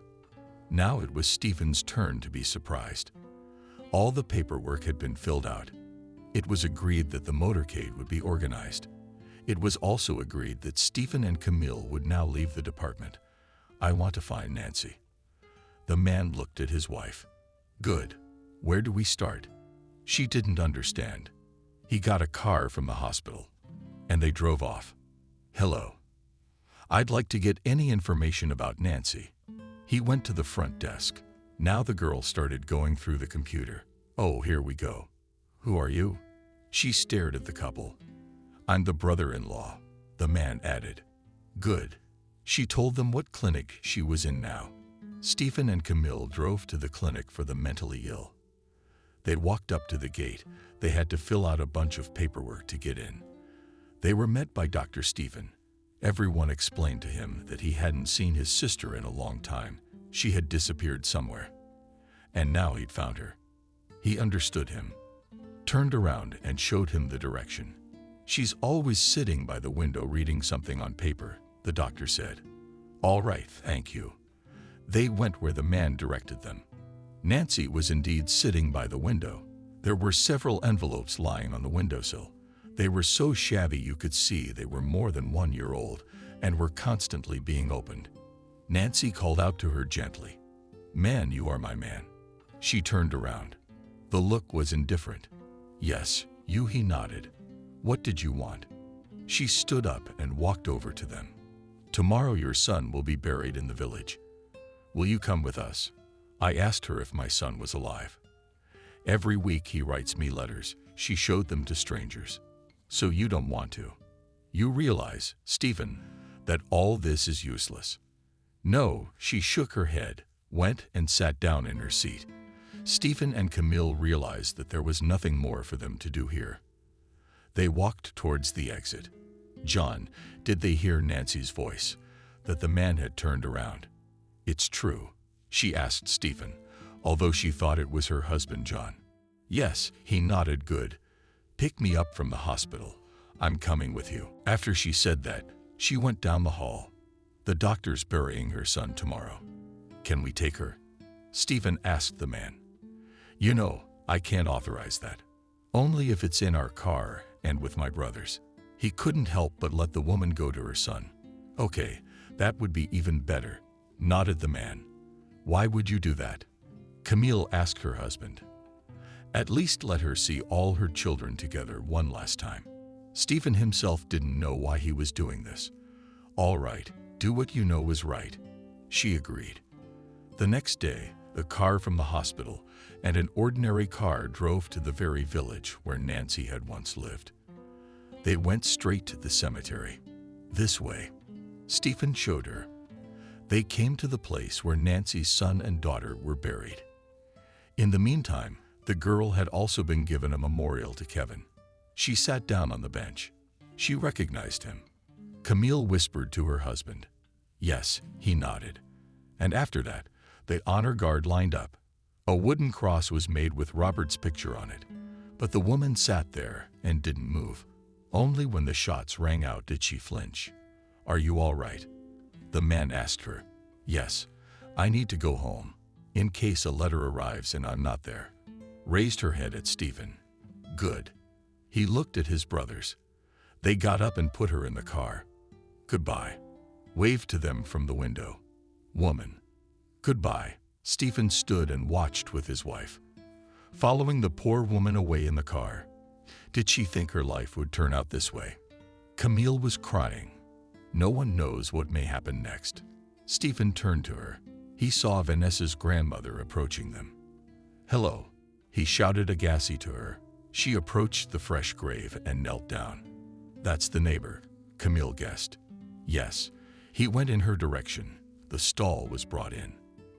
Asked Granny. I wanted her to look at her children. Stephen confessed. And do you think she was relieved? She looked up at him. I don't know. Perhaps he took his wife by the hand and they went to their newly renovated house. What are we going to do? Camille turned to him. Move on. They were already approaching the gate. The woman didn't want to go into the courtyard. Let's call the priest. He'll light up the place. The husband suggested it. That's a good idea. Camille hugged him. So they did. When the neighbors saw all these rituals, they decided to do the same. For a long time, the village gossiped about the coffin Stephen had found. But years later, it was all forgotten. Both Stephen and Camille live happily in the house. The children come to visit them. They don't know the story that happened to them, but maybe someday they'll be told it. Molly died 6 months after all this. Stephen personally organized her funeral. Camille helped him. May all be well with you there. He crossed himself. A man at the grave of Nancy and John's children. Let's go. Camille called out to him. They went home, and they tried not to remember the story again.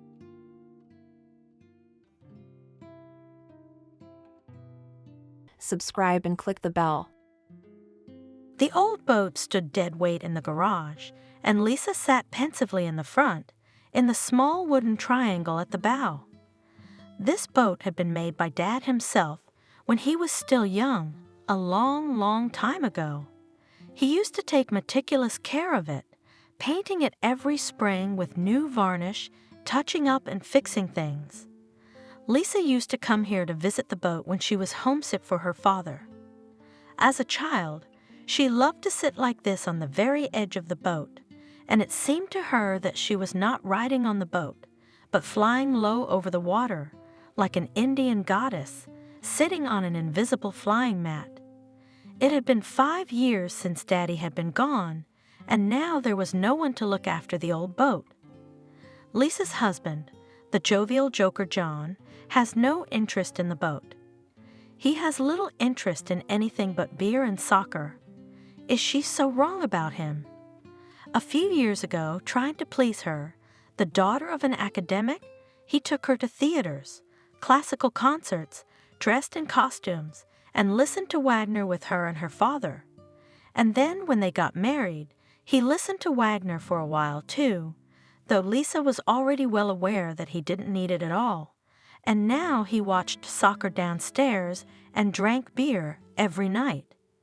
No, Lisa didn't mind at all, to each his own, but why did he have to pretend like that?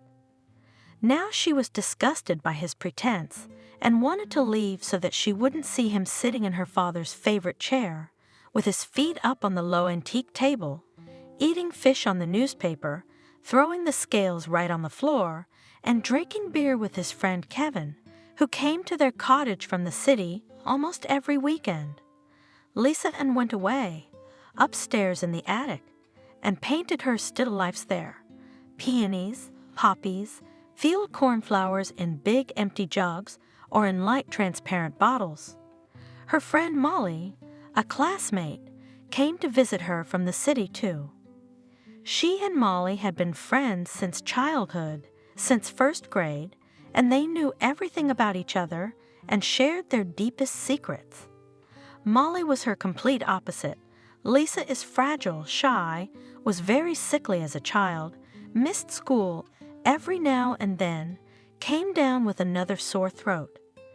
Molly is athletic, tall, sturdy, bullied, always able to stand up for herself. They sat at the same desk, and Molly, seeing how draws in Notebook's dreamy neighbor, admired from the bottom of her heart. "Wow, how do you do it?" "I don't know." Lisa shrugged her shoulders. "I just see it in my head and repeat it." "You're an artist," Molly said affirmatively, and this statement defined Lisa's future profession. She did go to art school after 9th grade and then to the famous Watercolor Academy. Now she herself was already a teacher at this academy, and Molly was a successful coach master of sports in athletics. So different, they nevertheless always found something to talk about and continued to be friends, although it would seem what they could have in common. Molly, the daughter of intelligent parents in a city apartment, my mother even had a servant. My father was an academician of the Russian Academy of Sciences, a respected man, and my mother was also a famous musician, played the piano, taught at the conservatory, and at home gave open lessons. Now there is no mom, no dad, there is only one Lisa and Molly, a loyal, reliable friend on whom you can always rely. Not adapted in the domestic plan, Lisa, she always helped out, at least to get tickets, at least a big cleaning at the cottage, everything. All this was organized by Molly, and many other things too. Lisa just couldn't do without Molly, and John was terribly angry at first when they first started living together. "What's she doing here all the time? Doesn't she have her own things to do?"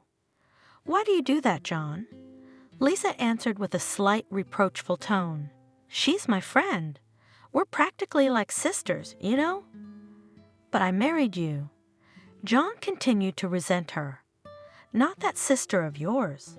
Whenever I come home, she's right there, unashamedly lying on our bed. How is that even possible? And she comes out of the bathroom in your robe.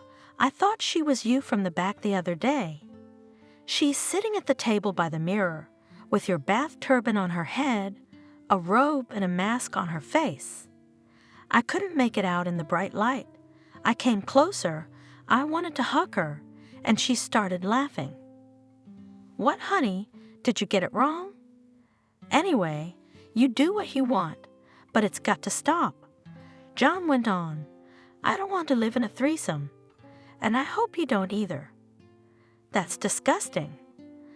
Lisa corrected herself squeamishly. "I'm sure you misunderstood her. Molly's just a fun person who likes to joke. You know, she has a hard time at home." "So what? You don't want her to pray with us?" I know. John waved me off. "Come on, let her. Just tell her to shut up or something." But that was a long time ago, the first year or two of their life together. Then John got used to this state of affairs and didn't mind when Molly fried pancakes in their kitchen or washed windows to help Lisa, who suffered from vertigo. Molly's own home wasn't exactly sweet. She lived in a tiny 2-room apartment with her mother, a half-paralyzed grandmother, and an alcoholic father in the farthest and dustiest factory industrial district. Lisa and the whole family always felt very sorry for her and tried to help her, to buy her a dress, a blouse for holidays, or groceries, ashamed to embarrass her if she seemed inappropriate. Father, bringing tickets to various children's events, Christmas trees, theaters, concerts, and making out vouchers to pioneer camps, never forgot about his daughter's girlfriend, and Molly and Lisa were everywhere together. As they grew older and their interests and studies grew, they were separated a bit. Lisa traveled to gliders with her school, Molly to training camps and competitions, but when they met after separation, they couldn't talk enough. Now that Lisa and John lived mostly in the country, Molly lived in their city apartment, and it was better for her to have a break from annoying relatives and to look after the living space. On weekends she, if there was no competition or traveling, came to visit them. Molly was not married, nor did she aspire to be. She said with a laugh, "Good men have long ago all taken away. You, Lisa, lucky. You are always lucky. You are happy, and such as me, apparently not supposed to. She laughed gaily, trying to hide her sadness, and immediately rushed either to do the dishes or to cook something delicious in Lisa's big, beautiful kitchen. "I'll be there for you, like a pet." Molly laughed when Lisa convinced her that she would find her destiny. "Molly, you're so sweet." Lisa hugged her, barely reaching her tall friend. "You're like family to me. Do you want me to ask John to introduce you to someone at work?" "No." Molly shook her head. "That's kind of silly. If fate throws up a bow, so be it. And if not, well, I'll be with you my age to roost." She laughed again and kissed her friend on the cheek. "Cheer up, Lisa." As if Lisa were the one who had been deprived of her fate, and not she herself. Molly was not in today. 2 days ago, she had left for another training camp to train young athletes, and in a few days Lisa herself was leaving for practice, for nature, as the artist said, also to train children to paint landscapes. It was stuffy in the bright attic, and the dust flew, spiraling in the sunlight. Lisa suddenly felt so wistful. She got up from behind her easel, stretched, and opened the door. She could still hear the muffled muttering of the television from downstairs, but no one was yelling as loud as they could. Goal, goal. Apparently, the broadcast of the soccer match had already finished, and John and Kevin, just sitting around drinking beer, and the TV was muttering to itself. Lisa went downstairs to pour herself some tea and found that no one was in the spacious kitchen living room anymore. She turned off the TV, put the kettle on, and went outside, and by the garage she saw a startling sight: her own husband and Kevin, a friend of hers, pulling Dad's boat out into the light of day and busily working on it. Lisa smiled happily. "It's beautiful. I guess I was wrong to underestimate him. So what if it's beer? He can if he wants to." Happy, she ran down the steps and past the flower beds. Molly did her best. Who else could? Walked to the garage. "John, are you fixing the boat?" "Uh-huh," nodded her husband. "I've had enough of it sitting in the garage. You said you wanted to go for a ride. Work here, of course, a lot, but nothing. When you get back from your internship, Molly will be here. We'll go for a ride on the pond, and Kevin won't mind, right, man?" He elbowed his friend in the side. He grinned. "Why not?" Lisa sat down in a deck chair in the garden and sat happily, half closing her eyes, dozing off and watching the guys fiddling with the boat. "How happy I am after all," she thought. All her bad mood due to her husband's unkempt habits, his dislike for what constituted her interests, flew away into that blue June sky on which white fluffy clouds lazily crept. All people are different, Lisa thought. Molly and I aren't alike, and we've been friends almost all our lives. John has a right to live his life the way he likes. What am I saying? The main thing is that we love each other, and she gave herself a promise not to get irritated over nothing and not to demand too much from those close to her. When Lisa arrived home after practice, cheerful and a little tired, her nose burnt to a red-brown color, she found that Molly had beaten her to it. "And I'm back a couple days ahead of you," reported her friend, hugging the slim Lisa tightly. "Oh, let me in." Lisa laughed. "Your bones are cracking. You'll break them. You track and field athlete." Molly had already prepared an amazing dinner for her arrival. The men, John and Kevin, had roasted the meat. They opened a bottle of light white wine for her and Molly and drank beer as usual, but then also brandy, sweet for tea, said chuckling John, opening a bottle from his father's old stock. Lisa wanted to be indignant because they had agreed not to touch her father's bar unless it was absolutely necessary, but she restrained herself. And today was just such an occasion. They were waiting for her. They were trying. and she was going to make a showdown. Why did they open a collector's cognac? It's low. Dad would have said so. It's low and ugly.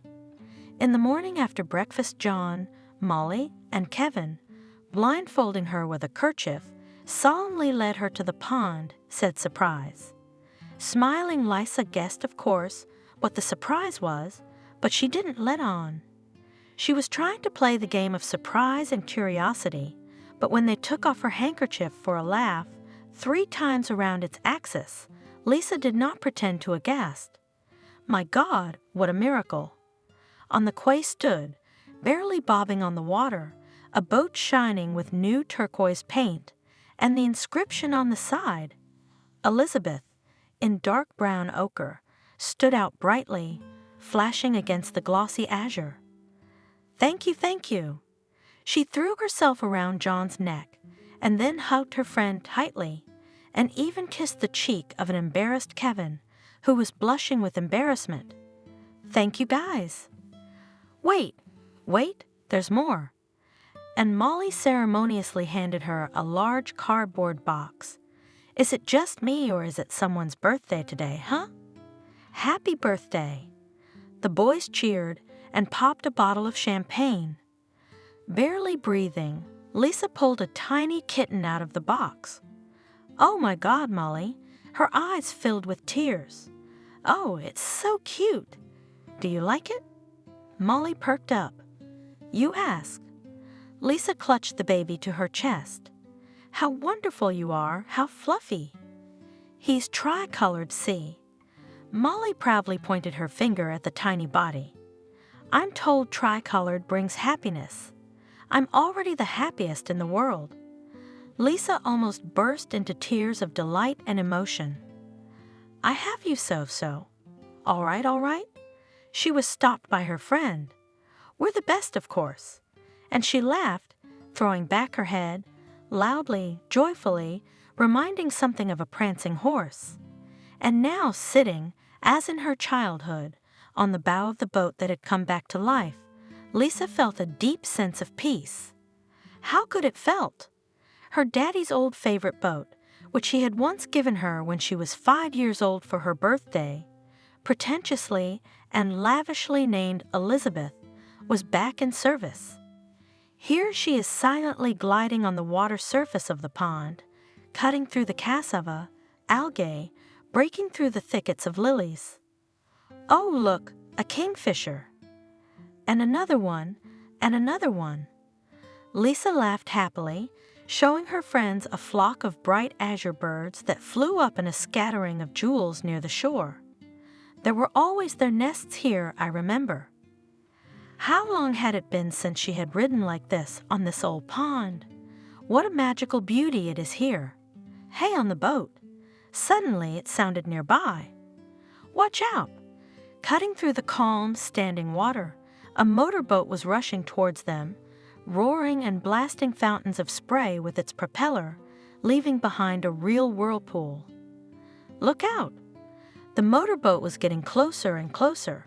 Lisa stared at the flying jet ski in amazement, and at some point she realized that it was going to hit them. Stop! Stop! She screamed, and their own boat, already rocking on the waves, raised by the motorboat and shaking left and right. She was sitting in a Turkish way, as in her childhood, and frantically grabbed the side with her hand. John was yelling and cursing at the top of his voice, waving his oar, trying to push off and avoid a collision. The guy sitting in the motorboat, diving goggles halfway down his face, disheveled gray hair, some kind of tattered t-shirt, was desperately twisting the wheel and yelling back. It's jammed. Turn, turn, turn. Boom, terrible jolt, noise, crack. Lisa, unable to keep her balance, falls into the water, very near the dreaded spinning propeller. Lisa screams terribly, hides in the depths, and the calm, bright water in the pond is colored a sickening dark red. No, as if through a thick blanket, she hears Molly's shrill scream. and she tries to scream something herself, but draughty cold water pours into her mouth, into her nose, into her throat, into her lungs, and a bright flash explodes in her head, and a terrible tearing pain and darkness. One continuous impenetrable darkness and silence, no pain, no sounds, no nothing. Bright lights, huge lamps, terrible cold. Why is it so cold? Scary creatures wearing the same huge glasses halfway down their faces, the other half not visible either, swathed in white cloth. Pain, eerie, still developing in two. Lisa wants to scream at the top of her voice again, but only a suppressed mooing comes out. She's awake, add anesthesia. Warmth envelops her, the bright light is veiled by a white cloth, the jackhammer is no longer pounding in her head. Good, she can sleep. Lisa didn't finally regain consciousness until a week after the accident at the pond. She had been kept in a medically induced coma the whole time. The painful shock of the terrible injuries was too great. A motorboat propeller had severely damaged her spine and almost ripped off one foot. At the clinic where she was brought, an old surgeon, a friend of Lisa's father, seeing in the patient's chart her rare middle name, worriedly poked his finger. This is not the daughter of academician Vishnevsky. We do not know. The residents waved their hands. The surgeon ordered to make inquiries. At the post asked the relatives, and the information was confirmed. It was indeed Elizabeth, the daughter of the same academician. "Hang in there, Lisa," said the doctor. "You'll make it, no matter what it costs me." It cost both her and the doctor a week and a half without rest and almost no sleep. Lisa was under anesthesia and on tranquilizers the entire time. The surgeon on cigarettes and coffee. But in the end, he managed to get her out and reattach her foot and reassemble her spine. Now, all we had to do was wait to see if it worked or not. Where are her relatives? With red, watery eyes, the surgeon came out of the operating room. Let them know it was a success. Tomorrow, if it's an uneventful night, we can move her to intensive care. Molly and John were sitting in the spacious country kitchen of the academician's house and drinking beer when the phone rang and John was informed that his wife had been successfully operated on for the third and final time, and now all they had to do was wait for her to wake up. "Will she walk?" Concerned John asked. He was told that it was too early to say anything about that. Shit. John threw the phone on the couch. Survivor. Molly was silent and concentrating on chewing crab chips. Finally, wiping her hands with a napkin and taking a sip from her bottle, she looked up with angry eyes. "I told you not to call an ambulance, motherfucker." She threw the empty bottle at the sideboard. The polished wood gave a resounding thump. The bottle shattered into splinters, and the antique glassware on top of it clinked pitifully. "Look out," rumbled John. "Don't beat up the antiques." "Fuck you. Spit on the floor, Molly, with your antiques. What? Did you bite it? She's alive. Your wife is alive. And still wakes up, calculates everything, herself, or with someone else's help, and will throw us out of here. And that's only in the best case, in the best case." Already Molly was yelling, out of fear and rage. "And if you coward had done as I said, we would be in the chocolate now, yes. Calm down, Molly." John walked over to her and put his arm around her shoulders as she sat in the padded chair. "Molly, let's not do this, okay? We're so good together. We'll think of something. I already have a plan, Molly. I mean, think about it. What would we look like if we hadn't called an ambulance right away? I'd be in jail right now, and I'd be dead. We have to be careful, you know. Careful, step by step. Okay, Molly has softened up a bit. But what about this one? What if it cracks? No, John said firmly. He's already there. And he shook his head vaguely. They won't get him from that side. No one will even look for him. She's an academic's daughter, for crying out loud, said Molly. Yes, they will. Nobody cares about that academician now. Shook his head John. Don't be so naive. There will be questions we will close, just as with no. But where will you get so much? Now this house and apartment and everything else that's there is hers again, or rather, yours never was. It didn't work out. It will work out, you'll see. John winked. Don't worry, you can count on me. He hugged Molly again and kissed her. Shall we go and relieve some stress? No way. She half-jokingly fought back, but after a few minutes she changed her mood, and the sweet couple went up the stairs to the second-floor bedroom. The large window opposite Lisa's bed accommodated little. A sprawling old poplar tree, stitched over the top with power line wires and a slice of sky on the side.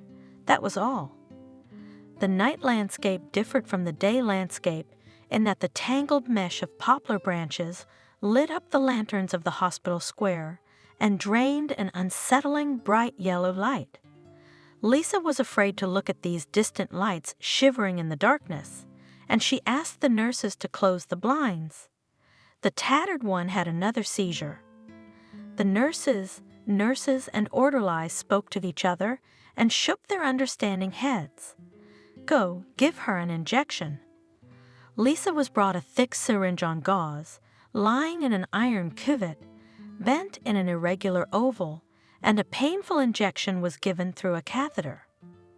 Afterward, it felt as if a burning, tissue-spreading poison had entered the vein. But after a minute, the sensation passed, the whole body was covered with a relaxed and pleasant languor, and there was peace at last. All day long Lisa waited for this evening injection, and already at dusk she began to worry. Why don't they light the lanterns? It was already time. It would soon be dark. Would you look at them? She asked the nurse. I can't see very well. They'll light up. They'll light up. A kind old woman calmed her down. They'll light up in 20 minutes. How could they not?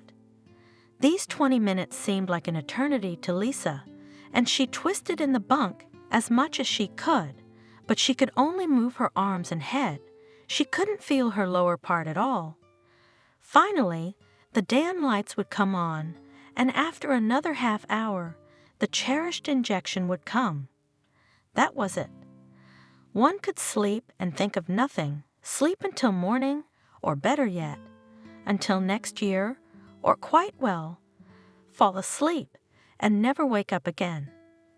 Where she would wake up, there would again be fear, pain, uncertainty, dread of the future, and the bitter, piercing thought, why don't John and Molly come to see her? It's only been 3 days since they put you in intensive care. The nurse comforted her. We can't yet, Germs. Your husband calls every day, asking how you are. What's wrong with you? Don't you worry, my dear. Soon he'll come to see you and prescribe new medications. Sam, respectfully called the junior medical staff of the chief surgeon, the pride and luminary of the whole hospital, and the unquestionable authority of the doctor expressed in the fact that the name of the patronymic he almost never called, only said respectfully. He did the operation himself, he said it himself, he appointed it himself. And if suddenly the newcomers, not having found out the local subordination, suddenly asked, for example, and who is your chief here? They answered without any thought as to how it would sound to the untrained ear. What do you mean who himself? He himself came the day after tomorrow, as promised by the nurse, and for a long time tapped Lisa's legs with a hammer, put sensors and spun wheels, and looked at the monitor screen, frowning and dictating something curtly to the attentive and diligent assistant. Left sinus, no activity. Right sinus, minimal activity. contraction interval, rhythm frequency, and other words and expressions incomprehensible to anyone but doctors. The surgeon sighed and sat down on the chair next to Lisa. "How are you, Lisa?" "Scared," the girl admitted. "Samuel, am I going to stay lying down forever?" "It is still very early to make any predictions." The doctor answered her evasively. "Believe me, honey, I did everything I could. And I can do a lot, especially when it comes to the daughter of my old friend. But now you must also try, calm down first of all. Our nerves decide almost everything in such cases. Our attitude, sweetheart?" "Yes," Lisa nodded. "I understand." "Well, come on, calm down. Don't think about bad things. I've put you back together in one piece. Do you really think it takes 2 days to put the pieces back together?" He stroked her head affectionately. "No, it's a long process. It takes a long rehab, a very long rehab. Now get some sleep. And when you wake up, change your bad mood, got it? I'll come back in 3 days to check on you." The surgeon wagged a pretend finger. "Watch me." The door closed behind him and his assistant, and with them the faint hope that had been born in Lisa's heart also closed, hid somewhere, like a skittish cat, in the linen closet, and never showed itself again. "Samuel." The receptionist stopped the doctor in the corridor. "The investigator is there. He asks, when can we interview the patient from the 5th ward?" "Not now," abruptly threw the doctor. "Let him come later." "But he will not leave, will he?" Begrudgingly said the girl. "We'll say the exact date, name, and everything. Tell him that the patient is on tranquilizers, the injury is very serious, and no testimony she cannot give now." Molly sat in the garden on Lisa's favorite chaise lounge and pondered. A brilliant plan to eliminate Lisa, who was annoying them both, had failed. And why had this worm proved so tenacious? How long, how carefully Molly had thought and planned everything. How many sleepless nights she spent preparing for this crucial day. What was it worth to find the right man, capable of such a deed, and even to ensure his disappearance? The entire huge consumer loan that John had taken out had been spent on these preparations. And there you have it. It's all gone. Shoo! She threw away the colorful kitten that had been lurking under her feet since the day they had so carefully prepared to celebrate Lisa's birthday. The kitten, mewing pitifully, jumped aside and disappeared into the flower bed among the lushly blooming peonies and lupines. After lunch, she and John had to go into town, to the hospital, and pretend love and friendship again. Damn it, Molly sighed heavily. She was so sick of this. All her life, for as long as she could remember, she'd had to adapt, lie and twist to survive.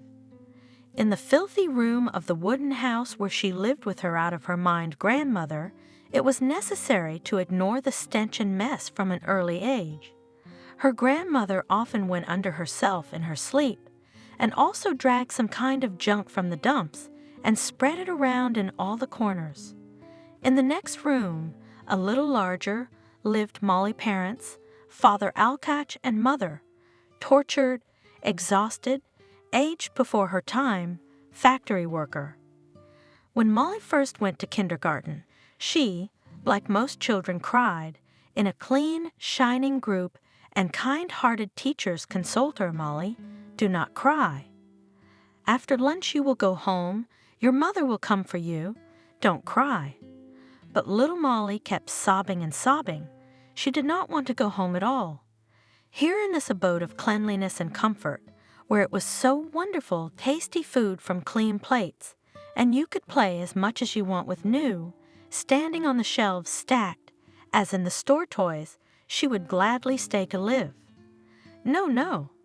Molly screamed throughout the locker room when her mother came to pick her up in the afternoon The first week, they didn't leave the babies until the evening so they could adapt better.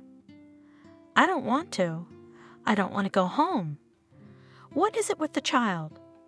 Marveled educators, all crying want to go home, and she wants to stay with us. I guess it is not good for her at home. Summarized an elderly experienced nanny. Look at her mother. A poor woman, you can see it right away. Caretakers looked closely, and in a few days it became quite clear how things are in Malia's family. The father is unemployed, kicked out for drunkenness. Mother's in a forging factory, working double shifts. Plus, they also have a half-wit grandmother, said quietly educator, neighbor Molly parents. They have such an odor from their apartment. At least take out the image. If they open the door when I go out into the entrance, I try not to even breathe. How do they live? The teacher grabbed her head. We have to report them to the guardianship office. 100 times reported, waved away the neighbor. They came and looked. The family is complete. The mother works, does not drink, does not smoke. So there's no reason to take the child away. And the fact that the father mortgages and the grandmother with her keeping. So is that a reason? Half the country has such fathers, and the grandmother is sick. Where is she going? They'll warn the mother to take better care of her, and that's it. That's how it is. Educators, pitying little Molly, at the same time and horrified, complaining to each other during the shift change. It's something impossible, ashamed to say. Molly was brought in again in the same underpants. Imagine her mother just turning them inside out and everything. God, how will the poor child grow up in such conditions? In the end, the pedagogical council of the kindergarten found a way out. Cautiously advised Molly mother, arrange a daughter in a boarding school. The head volunteered to help. You know, she convinced Molly mother. The children are very good there. There are children with developmental delays, of course, but not heavy, do not think. It is a garden for those who have difficult family circumstances. On weekends, you can take the girl home to the family, and you will be easier. Molly's mother didn't think for long, and after a month little Molly finally found a peaceful shelter. To think, from this daycare center, one didn't have to go home. Bye, Mommy. Calmly, the 4-year-old turned her back to her mother and waved goodbye. I'm going. Even on weekends, she categorically refused to go home, and the educators on duty did not object to such company. The girl was a rare, independent, and sober-minded. In addition, all the forces tried to help the nannies, only if it would not give her home from here and collected dishes and dusted and toys all neatly arranged, even the commission to bring, do not come to mind. A little mastered began and other children to call other children to order. Built and leveled the entire group like a real educator. Well, this girl will not be lost. Teachers grinned. No one will not give down, only to achieve their own. Molly really did not give, neither on the internet, nor at school, and even more so in the sports section. Strong, well-developed physically, she in the 2nd grade herself enrolled in the judo section, and by the 6th was already a master of sports in the junior category. From now on, she was not afraid of her father's anger. After she laid her father with a clever trick near the toilet, when he threatened to drown her head in the toilet bowl for some offense, as he had done many times before, Molly became a person untouchable in the house. She marked her new status by throwing her grandmother out of her room, along with her missing urine, bunk, and other filthy belongings. I don't want her ever coming back here again. Screaming all over the apartment. It's a shithole. Molly's mother, seeing this state of affairs, with shaking hands put the grandmother in a tiny pantry, but she didn't care anymore. She had no idea who she was or where she was. Molly was very active. She got long rubber gloves and dry bleach from the school cleaner and cleaned the whole apartment to a shine, including the toilet with a stinking years unwashed toilet and the bathroom and the kitchen barely visible through the cigarette smoke and grease. I rewashed the shabby curtains, threw out all the junk, and at the end of it, I hit on my father. If I see you come home with a bottle again, I'll soak you till you bleed. With these hands, understand, and I'll add my feet. Drink your drink wherever you want, and you can die there at the same time. My father remained silent, hiccuping and writhing convulsively. The grandmother mumbled something behind the curtain in the pantry, and the mother, going into the kitchen, where Molly was concentrating on cooking something in open pots, sank down on a stool in tears. I've got a daughter of some sort, and that was all that a semi-literate, battered by fate, and an alcoholic husband, the woman was capable of expressing her feelings. Don't worry, Mammy, Molly hugged her. You know how we will live now. And they did heal in a new way. The father, who drank the last of his health, was afraid to openly contact his determined daughter. Grandmother's movements on the garbage dumps stopped simply not letting her out of the apartment. Molly almost forcibly took her mother to the authorities for certificates and to the social services, where they wrote out free diapers for a sick old woman, medicines and more allowance, in the form of some change and dry rations for the holidays. On these small transfers, Molly immediately got her paws on them. Without me, you would never have gotten them in your life. They will be for my pocket money. Having thus arranged her life, Perky Molly began further transformations, passed the standards for the Olympic Reserve, and entered the sports school. It was necessary to go to hell on the heels, on the other side of the city in the distance. But could such nonsense stop an armored, battle-hardened tank named Molly? More persistent than this girl was not a student, and by the end of the school year, she was already the head of the student council of the sports school, was the captain of the volleyball team, a prize winner of school, city and world competitions, and among the best, was going to the training camp in Bulgaria. Look me. She threatened her relatives that in my absence, everything was tip-top. I'll come and check. And on you, I'll find a solution. Don't worry. This is separate to her father. The next day, she brought home a guy, 3 years older, who put a lock on Molly's room. That's it. The border is locked, she grinned. No one gets in, no one gets through. Signed her mother's application for school, and closing her door, rolled away for a month and a half to Bulgaria. Thus, in the 7th grade, the paths of Molly, an athlete, the daughter of an alki and a semi-literate worker, and Lisa, an excellent student and artist, academically blue-blooded, could have separated forever, but something kept them close to each other. Perhaps it was the preferential treatment and gifts raining down on Molly from the generosity of Lisa's academic father, or perhaps it was the sincere light of hope and affection that lit up in Lisa's eyes at the sight of her beloved friend, or, for example, the pleasure of visiting a rich, cozy house where Lisa's mother, always carefully dressed and combed, sat with a book or knitting, near a large window and smiled, slightly squinting her beautiful eyes. Girls, go wash your hands. Nancy made pudding for lunch today.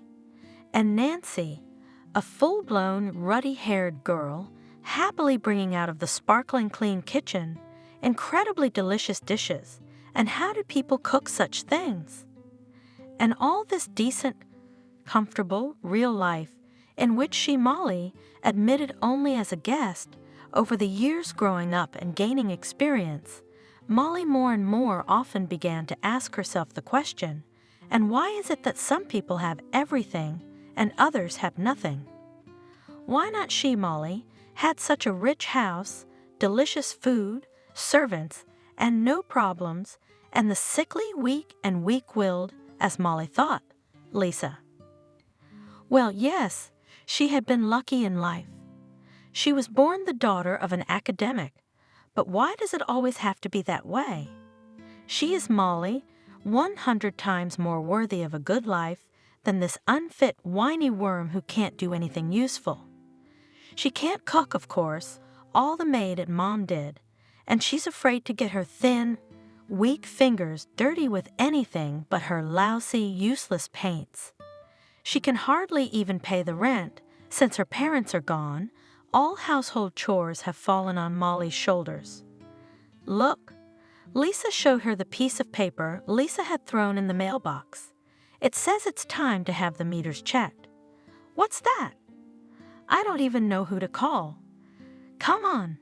Smiling indulgently, Molly tucked the folded paper into her pocket. I'll go to the housekeeping department next week. I'll have to make an application there. It's like that with everything. Absolutely everything.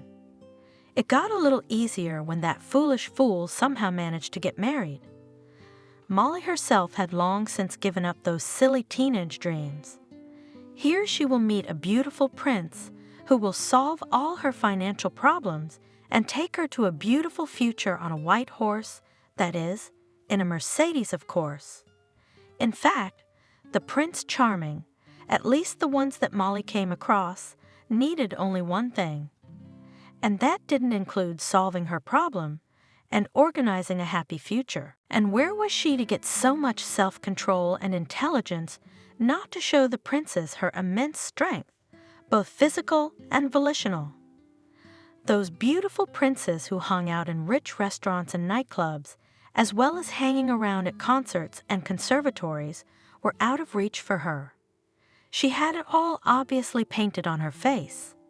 Here is a girl from the working class, and to take from her nothing, except for the very thing that interests any prince, only disposable. When Molly finally realized this, she was angry, really angry, terribly angry, to the point of a tugging pain in her knuckles. It turned out that she, who had everything, and worldly intelligence and wit, and the strength to twist any of the refined rich bastards into a ram's horn, would not see this beautiful life as their ears. And despite her athletic accomplishments, she'll never make it into high society. Why did she end up going down a slippery and criminal path? After all, she could have made her way further, to the top of the sports Olympus, where international champions sharply start upwards on a high-speed social elevator, getting at once everything that only the soul desires, and money, and status, and recognition. She probably would have made it in the end, but what prevented her was the black malice and envy that filled her corrupted heart. In the first adult season, not her, but another girl from a well-to-do and successful family, was chosen as a candidate for a major international competition. And since then, Molly finally disbelieved in the possibility of achieving something worthwhile, solely by their own efforts, but the need for this achievement, all sharpened her from the inside, eating her soul, did not give peace of mind to live. And so the fate of her poor friend Lisa was already sealed. Finally, Black Molly's plan took shape on the day when John, Lisa's newly married husband, mistook her for his young wife in the luxurious bathroom of their city apartment. That year, the last year of Lisa's father's life, bedridden with an incurable ailment, she and John became secret lovers. And Lisa didn't notice anything, living, as she always did, in her perfectly made-up world of rosy dreams. You keep an eye on him. Begging, she said to her friend as she left for the plain air, referring to her husband. Men are so unfit. You're the one who's unfit. Molly thought and smiled sweetly and replied, of course, darling. Don't worry. Drive safely. In fact, 4 of the 6 years of Lisa's marriage, they had already lived as a threesome, a kind of Swedish family, with the only difference being that one of the family members was unaware of this state of affairs. The The hospital lobby was crowded. During visiting hours, relatives and friends came in droves to see the patients. Here and there, they unwrapped packages. Rustling cellophane bags and paper wrappers showed the strict nurse the food brought and sighing, "Put aside, not allowed to transfer things." "Where to?" John was confused, looking around. "To the third trauma. Through the gatehouse, right to the elevator, and then to the third floor." Molly said, "You were told, remember? How do you keep it all in your head?" John was amazed and obediently followed. When Molly approached the room, she took out a bouquet of country flowers, elegantly tied with a ribbon. "Here, hand it over." She shoved it to her companion, and with a smile on her face, she sailed into the room. "Hello, little girl," stretching the words and fondly fussing, as with a baby, gently hugged her friend. "How are you, dear? We were so worried about you." "Nothing, it's nothing." Lisa smiled weakly. "It's so good that you finally came. They only let me in today." Molly made unhappy eyes. I was ready to tear them all to shreds, and she laughed at her own joke. Lisa smiled through her own strength, too. "I know you can do anything." John swallowed convulsively, white as a sheet at the sight of his wife lying helplessly on the hospital bed. With no blood in her face, her transparent arms stretched out along her torso and came quietly closer. "Honey, here are your favorite flowers. I was so worried." "Thank you." Lisa's eyes brightened for a moment at the sight of John and the flowers. "Thank you, darling. Do you remember anything about what happened?" Molly asked cautiously, looking into her friend's face. Lisa's features were distorted with suffering. Memories of the terrible pain came all at once. She closed her eyes and sighed convulsively, trying to cope with the panic that had built up. No. She shook her head and pulled her hand heavy to her temple. "Later, it's all a blur." Okay, Molly muttered fearfully. "Don't. I'm sorry. Let's not talk about it just yet." She stroked Lisa's thin arm affectionately. It's all behind you now. Soon you'll be quite well. You'll come home. We'll put you on the veranda. It's nice and fresh there. You'll watch the leaves fall. And how is Trishka?" Lisa suddenly asked, opening her eyes. "Who?" Molly didn't understand. "My kitten, Trishka. I named him Trickler, Aka Trickler." Lisa explained. "That's why it's Trickler." "Eh?" Molly stretched out, smiling. "There's nothing wrong with that kitten. He's already ripping the curtains in the kitchen. He's cute." Lisa's eyes shone warmly. "How I want to pet him." "You will." Molly promised. "You will. Don't you worry about anything." John sat down on the edge of the bed and kissed his wife on the forehead. "We're fine, and so is Trishka. Your students have already cut all the wires." He grinned. "They call, they come, they ask when they can visit you. They wish you a speedy recovery, of course. Tell them that I love them all very much." Lisa said softly, "Very much. And I love you too. What would I do without you both?" She looked at her two favorite people, her husband and her friend, and sighed contentedly. "Seeing you made my heart feel better. We'll come back often now." Molly promised. "Soon you'll be able to eat everything. I'll make you some cakes. I really want your pies." Lisa smiled. "You're my sunshine. I just don't know how much more I can take." Molly exhaled as she left the room. "I'm exhausted. You'll get through this." John patted her on the shoulder. "You're strong. Too strong." Molly thought bitterly. "I'm so sick of this. Let's go have a smoke," she said to her lover. "We still have to go to the investigator tomorrow." For the first time they were questioned almost immediately on the day when everything happened. The turmoil, the general shouting, Kevin's eyes bulging with fear. They needed him with them as an impartial witness, which was why they'd invited him from out of town. The scurrying and frightened dacha neighbors, the ambulance shrill, shrieking with all its sirens. You don't need to call anyone. Drop the call.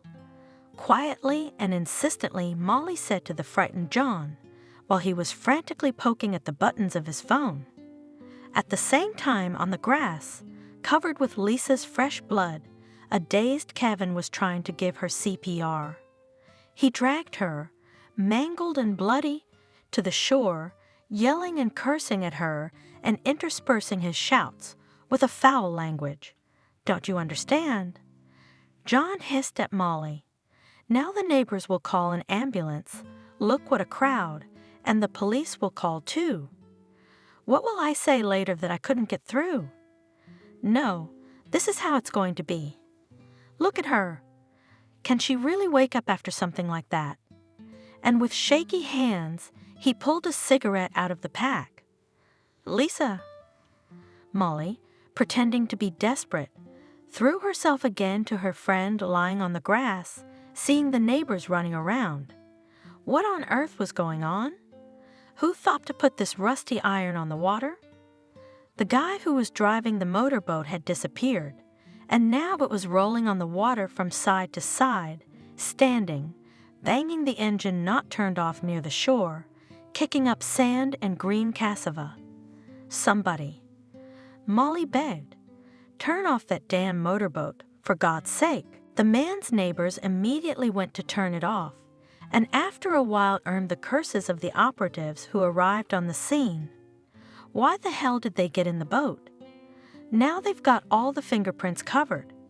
They didn't know there were no prints, because the hired kid was driving the boat, wearing the thin and transparent nitrile gloves Molly had given him. It was impossible to see this fact from afar, and nobody remembered his appearance. Dark hair, I think. Kevin said uncertainly, shaggy and crazy eyes. Have you seen this man before?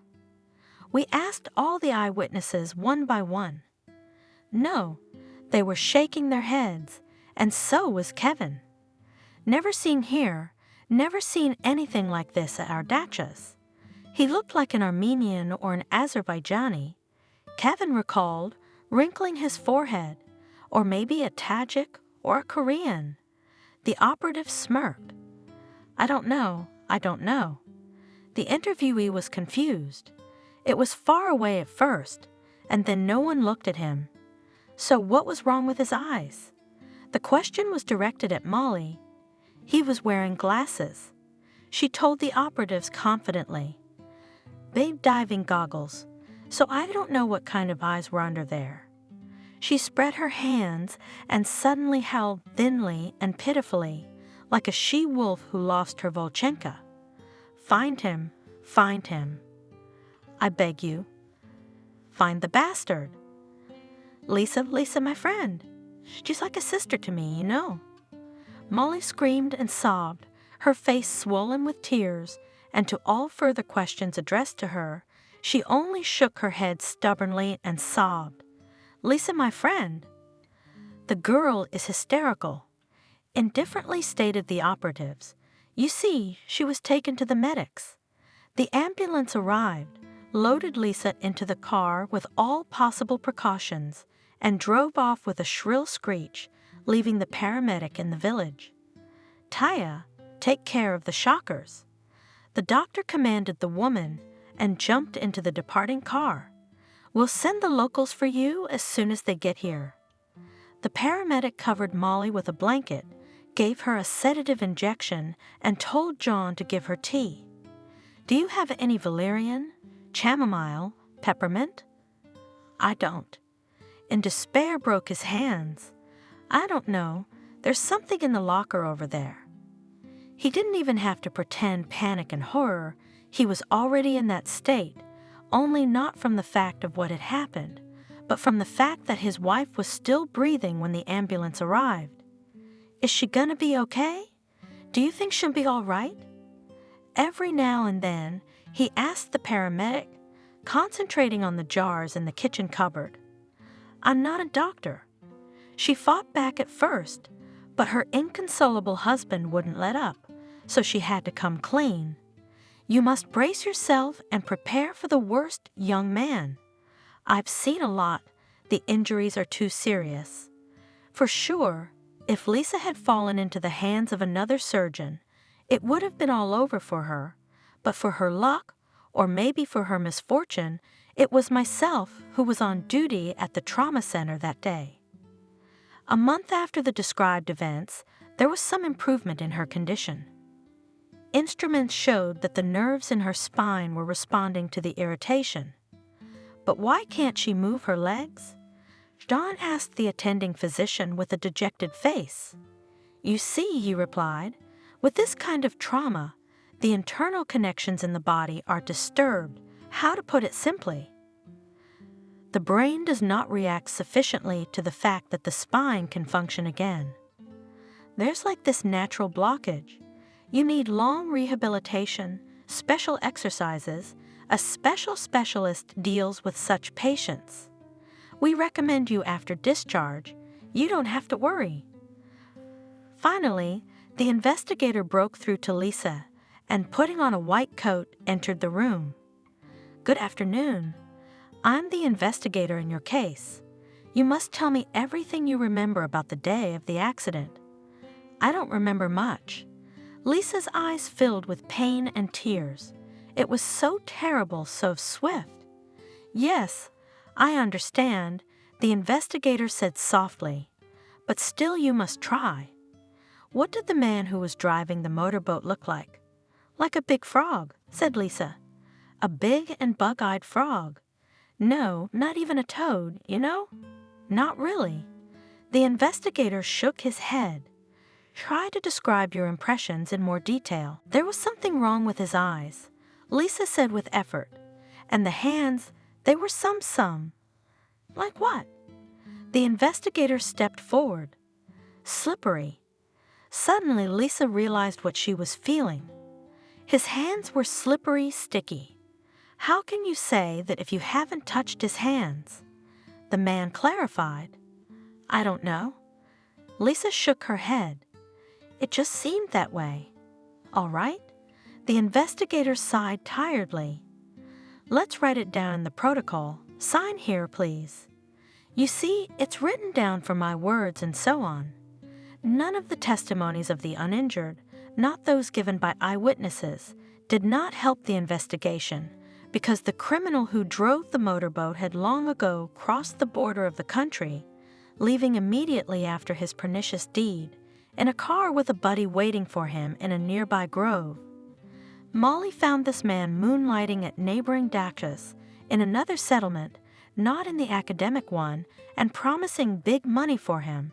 Explained what had to be done. A rusty motorboat, they had long looked out for at an old boat shed, and one day under the cover of night, these two accomplices brought a working engine, bought at a flea market, unknown from whom, no receipt, no possibility of finding out, did not leave clever Molly to the investigation, and then took her out and sneaked her to the pond, where they hid, disguised by a stretched awning and a pile of branches. Such a sight was not new to dacha dwellers. Every now and then someone sawed and cut old fruit trees, throwing discarded branches as they pleased.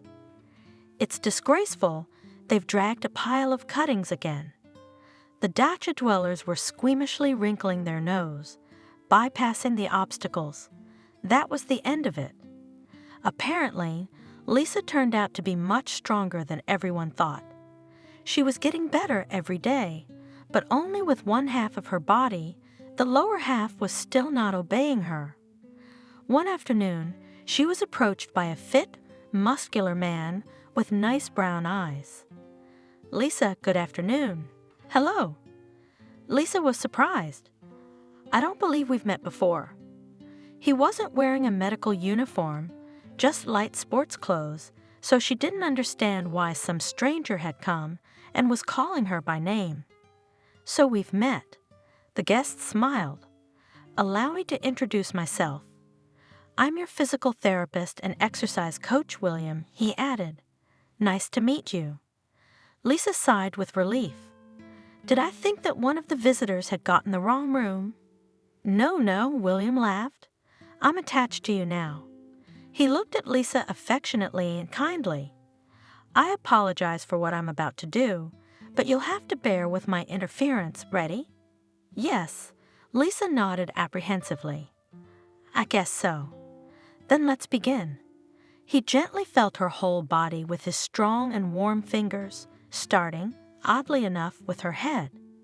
He massaged her temples, the back of her head, her collarbones, turned her hands back and forth, wrote something down on the clipboard he'd brought, frowned. Then he said something incomprehensible to Lisa. Let's you and I try to move our tongues. Watch like this, I'll show you.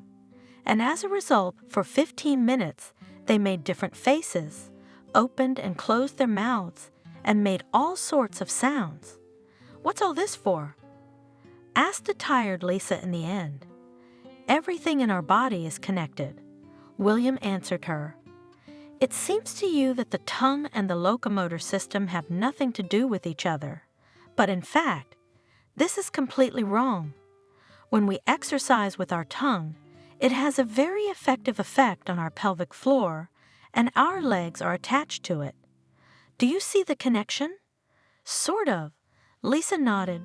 But, I'm just so tired. It's just as it should be. The doctor smiled, because now all your muscles have been working together. But I'm going to look at your lower extremities now, and you relax, okay? If you feel anything, tell me immediately. Don't be shy. Anything, even the faintest sensation. Lisa closed her eyes and prepared to feel the sensations. Minutes passed, but nothing happened, so it seemed to her. But here was something like a slight warmth or tingling. She couldn't make it out and said as she opened her eyes, I think I felt something just now. When exactly? William raised his head. Just now. He moved his hand down to his toes, and Lisa nodded affirmatively. Yes, I think so. Good. The satisfied doctor covered her legs with the blanket again and straightened up. Well, see you tomorrow, Lisa. I'll see you at the same time tomorrow. From that first day, she waited for these appointments as she used to wait for her evening injections. These injections had been canceled long ago, and at first she was very painful, feeling a terrible desire to experience again that wonderful feeling of envelopment and lightness, and then complete indifference to everything, which came after the injection, but the doctor said everything. It was no longer possible. For a week and a half, Lisa was in a disgustingly irritated state in the evenings, but there was nothing she could do about it. She had to get used to the fact that she would no longer get the shots she wanted. Now classes were the new soothing for her. When he came into the room with him, joy, hope entered. When he withdrew, clouds covered the sky, and at home in the academic cottage, Molly and John held a council of war. By this time they had been dragged through the offices of the investigation department, and with each visit they grew more anxious. No more waiting. Molly persuaded her lover. We can't wait any longer. But how? How do we do it? He fought back. There are a lot of people there, doctors, nurses. We need to wait until we take home. That's your indecision. Molly was angry. What? What's my indecision? John jumped up and down. Do you think I'm the reason she wasn't killed by a screw? What does that have to do with me? You should have steered the boat sharper. Molly yelled. Sharper, You should have steered it yourself. John snapped at her and went to the veranda to smoke, but she wouldn't leave him alone. Oh, so that's it. Not only that I planned and organized everything, not only that I came up with the perfect scenario, found performers, and calculated everything down to the last detail. And you, What did you do, I ask you? Who took the credit? I couldn't stand John. The money for everything for this event. Who got it, huh? Or do you think it came out of thin air? You should have acted more quickly. I'd have paid back my loan by now. Molly parried, but softened a little at this reminder. Let's not, asked the softer John. So it's already over the top. Can we at least stop squabbling among ourselves? He admired Molly, admired her determination, perseverance, willpower. He was crazy about her beautifully trained body and what she did with it, too. Lisa had never been able to do that and didn't want to. He'd married her for money, having met her by chance at her art academy, where he'd come to fix the wiring. John was a good electrician. He knew and loved his work, had the highest tolerance, and with closed eyes could tell zero from ground. Professional terms for the voltage present in a cable. Delicate and beautiful as a fragile spring flower, the girl attracted him by her defenselessness, her trustworthiness, her unlike all the other women he usually dealt with.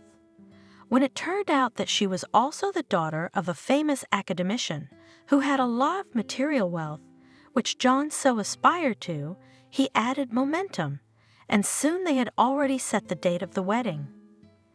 Lisa's mother has long since left her relatives, settled down in the Central City Cemetery, and could not tell her daughter that such hasty and unequal marriages are very rarely successful, and the choice of the future husband is a little strange.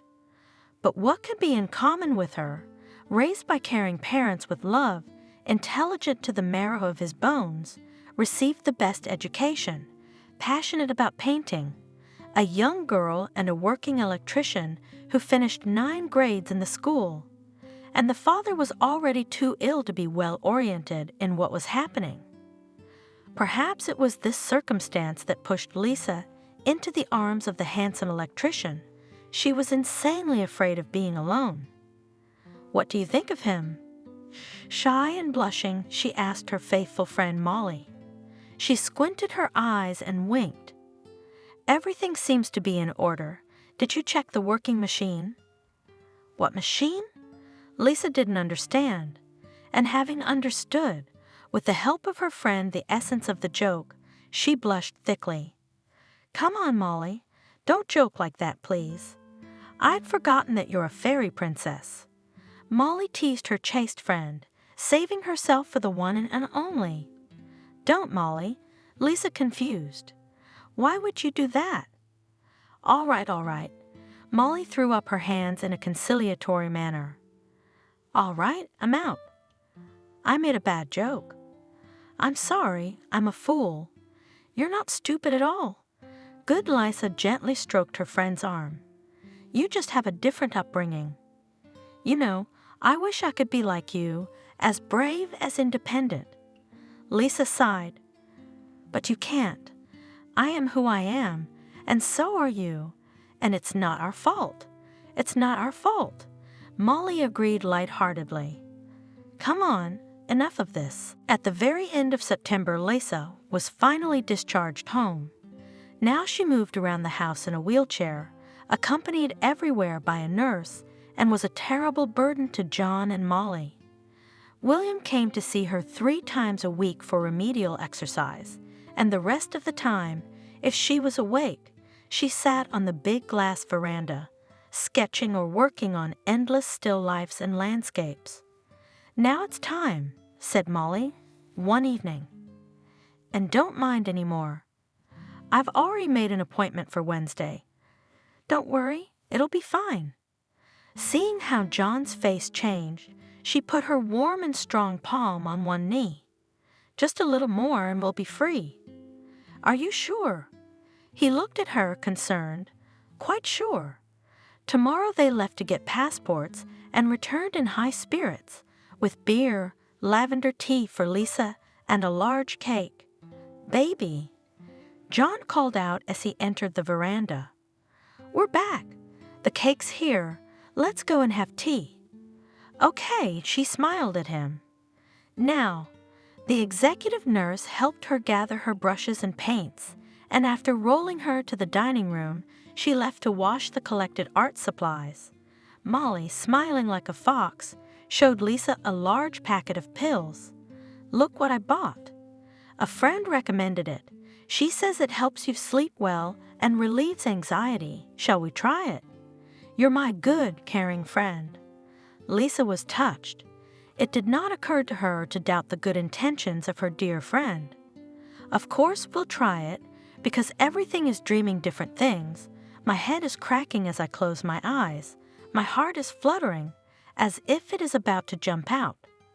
And the ones the neurologist prescribed are not helping. You'll tell me later how the effect is." Molly handed her a glass of water and a large oval pill. "Swallow it carefully." Lisa woke up the next morning as good as new. She had no headache, and a pleasant alertness in all her muscles. What a great drug! Excitedly, she said to Molly and John at breakfast, "I had such a good night's sleep. There you go." Molly rejoiced. "My friend's doctor told me to take it 3 times a day. It makes you drowsy and doesn't cause drowsiness." "That's great. That's just great." Did not get tired of praising Lisa. Approved medicines. "By the way, Lisa," said Molly, taking a bite out of her sandwich, "we wanted to talk to you about something. There's a lot of things to do while you were in the hospital utilities. The electric meter needs to be changed in the city, to register your disability temporarily, to extend your vacation at work, to open a special account for Social Security to transfer benefits and other stuff. It's very inconvenient and pathetic to drive you every time." "Yes," Lisa frowned. "What to do?" "I found out."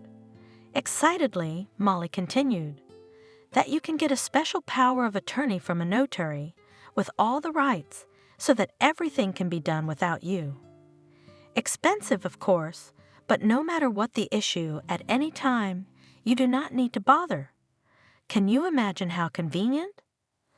"Great," Lisa nodded. "Sure, let's do it. But there's probably a queue. We'll have to agree on a specific time." "I've already agreed."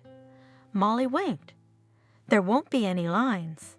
The notary will come right here to us, a little more expensive, but not to pull you." "How clever you are, Molly." Lisa looked at her friend with genuine admiration. "I would never have thought of it myself. We'll do it for you, right?" "Aha!" Molly smiled proudly. "I am. Just don't do it on me. We're legal strangers to you." She waved her hands in frustration. "They'll charge a lot of money. You'll sign for John. It's cheaper for the spouses." Hurriedly and minute by minute, looking at her watch, the lady notary arrived half an hour late. They were getting nervous that she wouldn't arrive at all.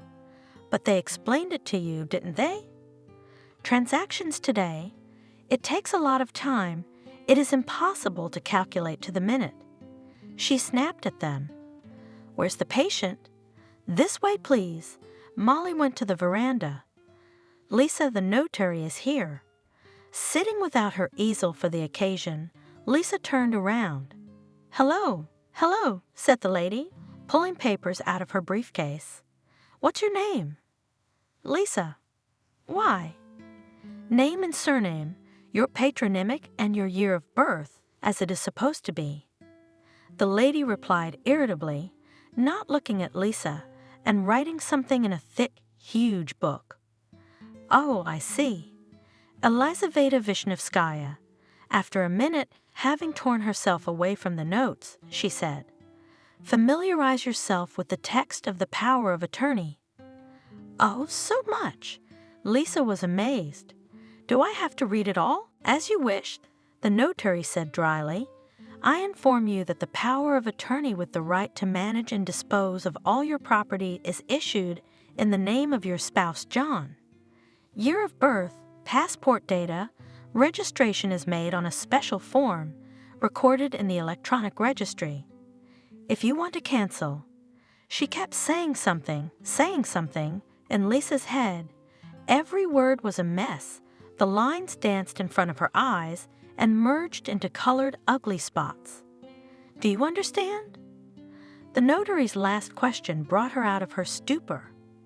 Yes, she nodded, wishing only one thing, that this unpleasant stranger would leave their house as soon as possible. Everything is clear. Where do I sign? Here. Brief signature and full name, surname, first name, middle name. Okay, now the same here. Okay, now it's in the register. How many can I do? Lisa thought to herself, carefully writing out line by line in her handwriting. That's it? That's it. The notary noisily slammed the register shut. All the best to you, and to you, mechanically repeated Lisa, and leaned back with relief on the cushion lying in the stroller. In a couple days, John, said Lisa. Lisa, you will need to go into town for a while. Molly's your nurse with you, of course, and I have to stay here. What's the matter? Lisa got worried. The heating system has to be repaired. The boiler's going out. You will all freeze here when we turn off the heating, but it must be done. Otherwise the house will freeze in winter if the boiler breaks down. What a horror! Lisa sighed convulsively. More misfortunes. What kind of trouble is that, little one? John smiled affectionately at his wife. It's nothing. It's just going to take some time. And away they went. Gray and boring city days stretched on. There was no spaciousness and air of the dacha. There was no big and bright, glassed-in veranda. And Molly became irritable and always angry, always going somewhere, going away, answering the phone every now and then, trying to go out almost in the entrance, so that Lisa could not hear what she was talking about. Molly, what's wrong? Lisa asked her friend, but she just mumbled something vague and waved her off. Later, Lisa, later, I told you I have a lot of things to do. I'll clear everything up, and we'll go with you to the cottage again. How's the heating, dear? Lisa asked her husband on the phone. How much longer? Almost finished. He reported. I've also done a little electrical work while I'm still at work in the fall. Anyway, a couple more weeks and you'll be back.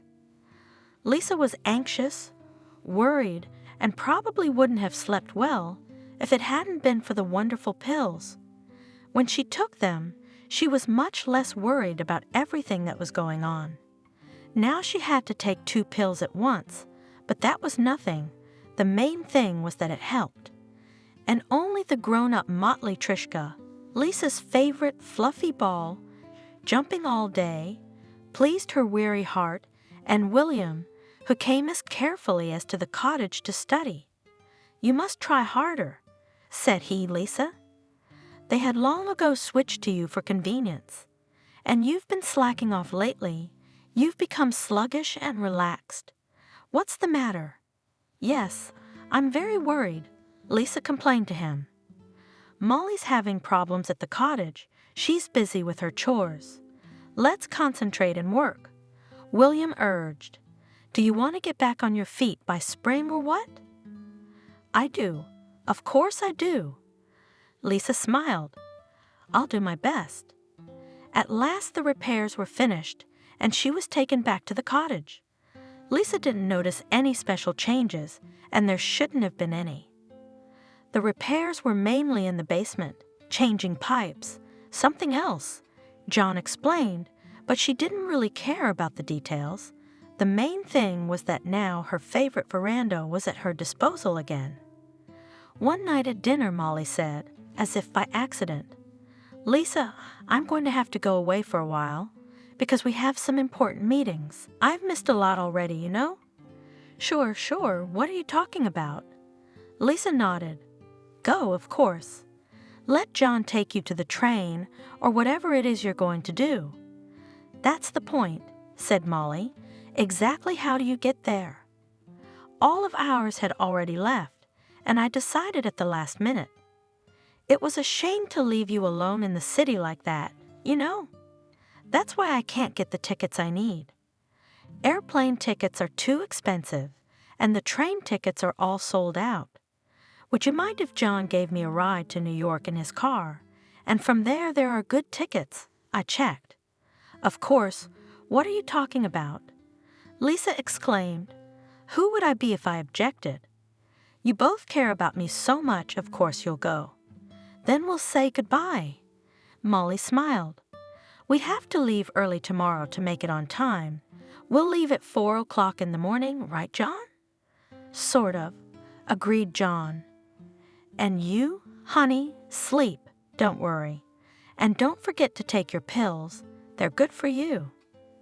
The day when Lisa was left all alone, apart from the nurse and the kitten, was unusually nice and sunny. It was like an unplanned holiday in the middle of November. Lisa asked the nurse to take her out into the garden, sat in the sunshine, and breathed the fresh air. Then had breakfast at 11 o'clock as usual and went to the veranda to work while there was good light. And about an hour later, heard the noise of the automatic gate pulling away, surprised and alarmed. Had John and Molly really returned? Maybe they had forgotten something important, say, a passport, and would now be late for the train. But a completely unfamiliar car drove into the yard. Out of it came strangers, a woman and a man, and with them a small child. As if they were at home, they went to the front door of the house and opened it with a key. Emily, Emily, shouted Lisa to the nurse. Emily, come here, for God's sake. Some strangers have come to our yard. Go ask them what they want. Emily left, and Lisa sat alone on the veranda again, listening to some lively dialogue between her and the strangers.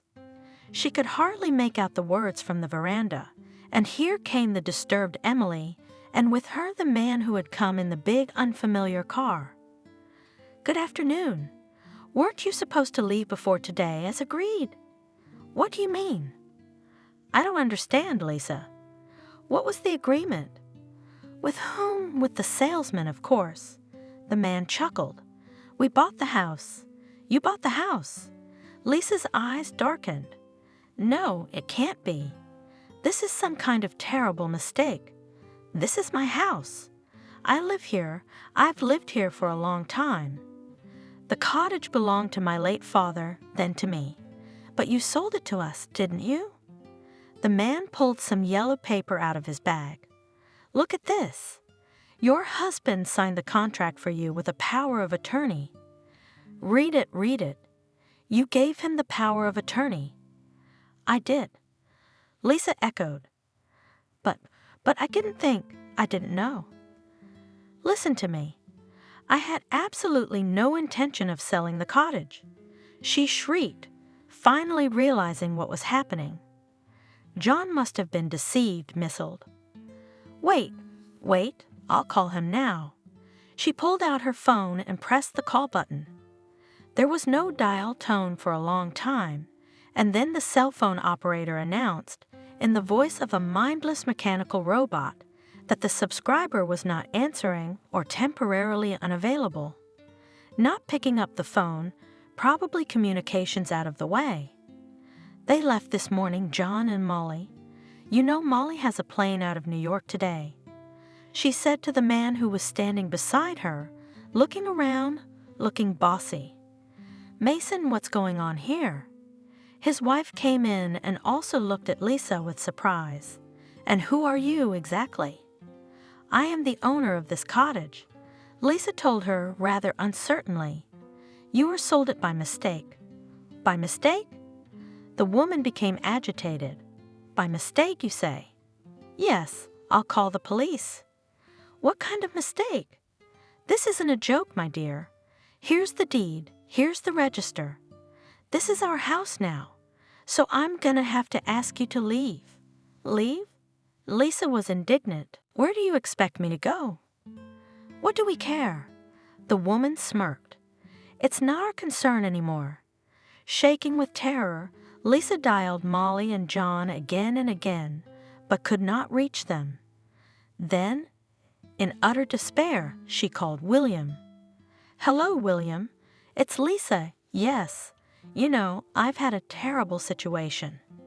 Some strangers came and said I'd sold them the cottage, but I hadn't. John signed the contract by power of attorney. Someone must have cheated him. Probably the same people who came are kicking me out. Where am I going to go? Who will carry me to the cab, to the apartment? I don't even know who to turn to anymore. Could you come and take me to town? Please, I'll pay." William assured her that he would be there soon and asked her not to worry and to tell the strangers that he would come and take her away within the hour. Another conversation. Nodded the newfound hosts. "Wait, of course. What are we, some kind of fiends?" And they left the veranda and started to carry bags and boxes from the car. Lisa sat in her wheelchair, swallowing tears and convulsively clutching her pale, skinny hands, breaking, crunching her fingers. "Emily, please," she asked the nurse. "Would you be so kind as to fetch me my pills?" "Yes, I know it's not evening yet, but I'm terribly worried, Emily. Bring them, please." After taking the pills, Lisa was able to breathe more freely. The pressure in her chest was gone, and her eyes no longer swam in dark circles. Her head cleared, her eyes grew heavy, and she practically fell asleep sitting in the chair. It seemed like only 5 minutes had passed and William had already arrived. "What's going on here?" he asked worriedly. "Come on, put your arms around my neck. I'll carry you to the car. Don't forget Trishka." Lisa got worried. He mustn't stay here alone. Trish loaded too. And Emily the nurse, who in the meantime had managed to collect some things Lisa needed and left for the city. At the apartment they got another unpleasant surprise. Lisa's keys did not fit the lock, which was shining with a new keyhole on the door, familiar from childhood. "What is it?" "I don't understand anything." Lisa cried out in despair. "What is it?" "Why can't I enter my own apartment?" "Calm down." William pressed the bell button. "We'll take care of it. What do you want?" An elderly woman, a complete stranger to Lisa, opened the door on a chain. "Who are you here to see?" "I live here." Lisa shouted and tried to reach forward in her wheelchair and grab the door with her hand, but William intercepted her just in time and put his foot through the gap. "Listen," he said to the woman who opened the door. "This girl lives here. She's the landlady." "What kind of nonsense is that?" The woman was indignant. "My son bought this apartment a week ago. They are on vacation now and left me with my grandson. Go away before the child wakes up, or I'll call the police." Tears of despair and terror covered Lisa's eyes as William carried her downstairs to the car again. Setting her in the chair, he went back into the driveway to get the stroller, and Lisa tried calling her husband again. To no avail. "This is a nightmare, a dream." She complained to the returning William. "I have no idea what to do now. Shall we go to my place?" The doctor told her. "You'll stay with us for a few days. Get to know my family. We'll figure something out." He did not tell her so immediately that, most likely, her husband and best friend mercilessly threw her, selling both the house and the apartment, and themselves swept away to other, more distant lands. Of course, that's what happened. At the hour Lisa discovered that she no longer owned her entire place, they were already on a plane, and the plane was approaching the coast of the warm ocean. They didn't go as far as New York City. The car, which had also been sold, was handed over to the new owner near the airport, and they flew light with a substantial sum of money, transferred a couple days before to Molly and John from Lisa's account, to a hot tropical country. They expected that no one would find them there, and they had no intention of going back. They had already prepared residence permits for them, and rented a nice villa on the coast in the name of a front man. "We'll sit for a while until everything settles down, and then we'll go to the islands. It's quieter there." Molly was talking, John, happy that she finally got rid of her precious friend and everything that had surrounded her for years, annoying her and not giving her a normal life. Now she had settled down well, even perfectly, and was going to enjoy the well-being she deserved. And Lisa was inconsolable. In William's apartment, she sat in her stroller motionless, with her eyes red from tears, and stared, without seeing what she was looking at one point. A thought was beating insistently in her brain, but Lisa would not let it go. An inner voice told her that she didn't need to think about it, or it would hurt too much. My father only jokingly wagged his finger in response. He had long ago realized that Miranda, his son, was no better match for him. Adriana herself had been hiding her feelings for Ethan for a long time, even from herself, but eventually, after the boy had gotten back on his feet, there was no need to play the feud anymore, and they began to be friends openly, and then moved to a more romantic level of their relationship. For the first time in her life, Adriana was 100% sure that Ethan, who blew the dust off her and made her incredibly happy, would never betray her for anything in the world. Her parents agreed with this opinion. So when the Young announced to them about their imminent wedding, Nancy and her husband only rejoiced for their daughter. Here, they said, Adriana finally met a worthy man. The girl herself retrained as a teacher of physical therapy and began to lead groups of therapeutic gymnastics and physical training, where she helped people recover from serious injuries and maintain their health even in the presence of chronic diseases. Ethan was incredibly proud of his young wife. More soulful and understanding subtle person he never dreamed of seeing next to him. 2 years later, Adriana gave birth to 2 adorable twin girls named Emily and Cindy. Needless to say, how happy their father was when he learned that he had 2 beautiful daughters. Ethan, by this time, had already established himself in the financial market as a successful young businessman worthy to continue his father's business. Christopher gave in his management, the very investment bank which began their acquaintance with Adriana, and the young banker began to manage it quite well.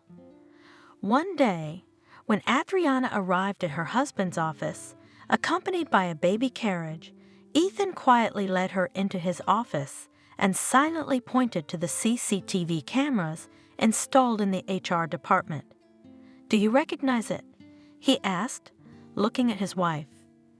Adriana didn't understand what he meant at first, but after a closer look, she felt a chill run down her spine. Her ex-fiancé, Irakli, was sitting in the personnel department, his head sullenly drooping. It was obvious that the man had given up a lot in recent years.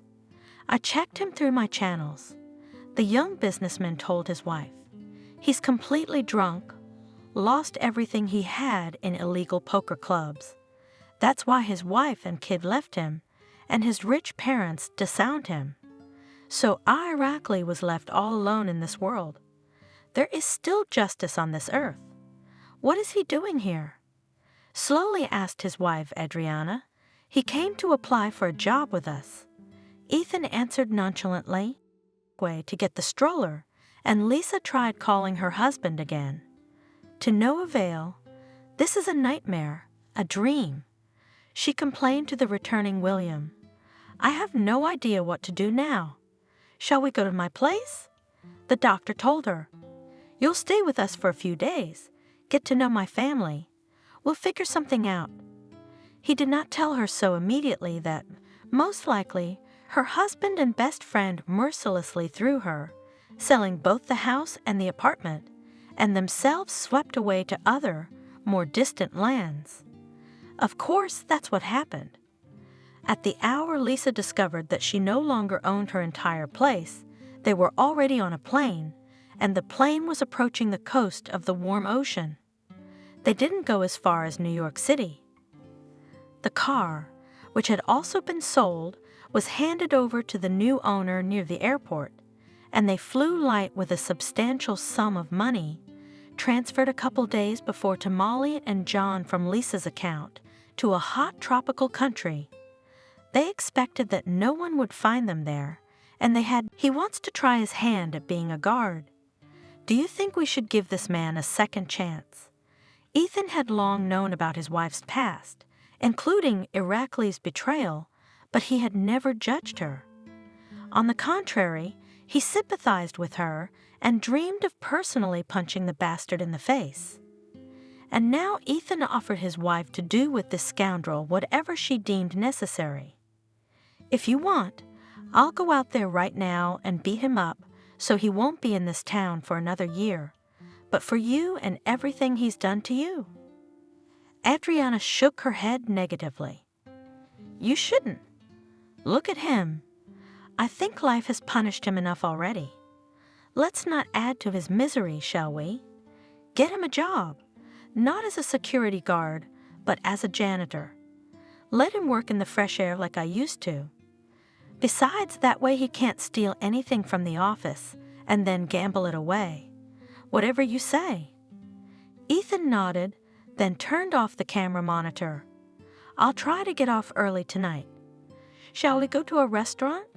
I'd love to. Adriana responded, then sent a kiss to her husband and pointed to the stroller. I'll let my mom know we're going out tonight so she can watch the girls.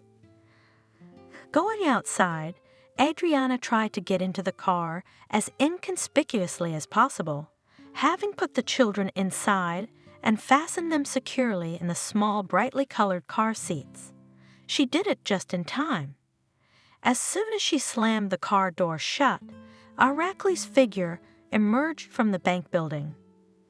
Fortunately, he couldn't see her from behind the tinted windows of the car. Looking at the gaunt, thin figure of the man she had once loved so much that she had agreed to go to prison for his sake, Adriana felt pity for Irakli. In front of her was a man who had destroyed his own happiness and lost his own opportunities. And all this for a phantom chance to chase and beat fate. For a second, it seemed to Miranda that her ex-fiancé, by some sixth sense, caught her presence in the neatly tinted foreign car.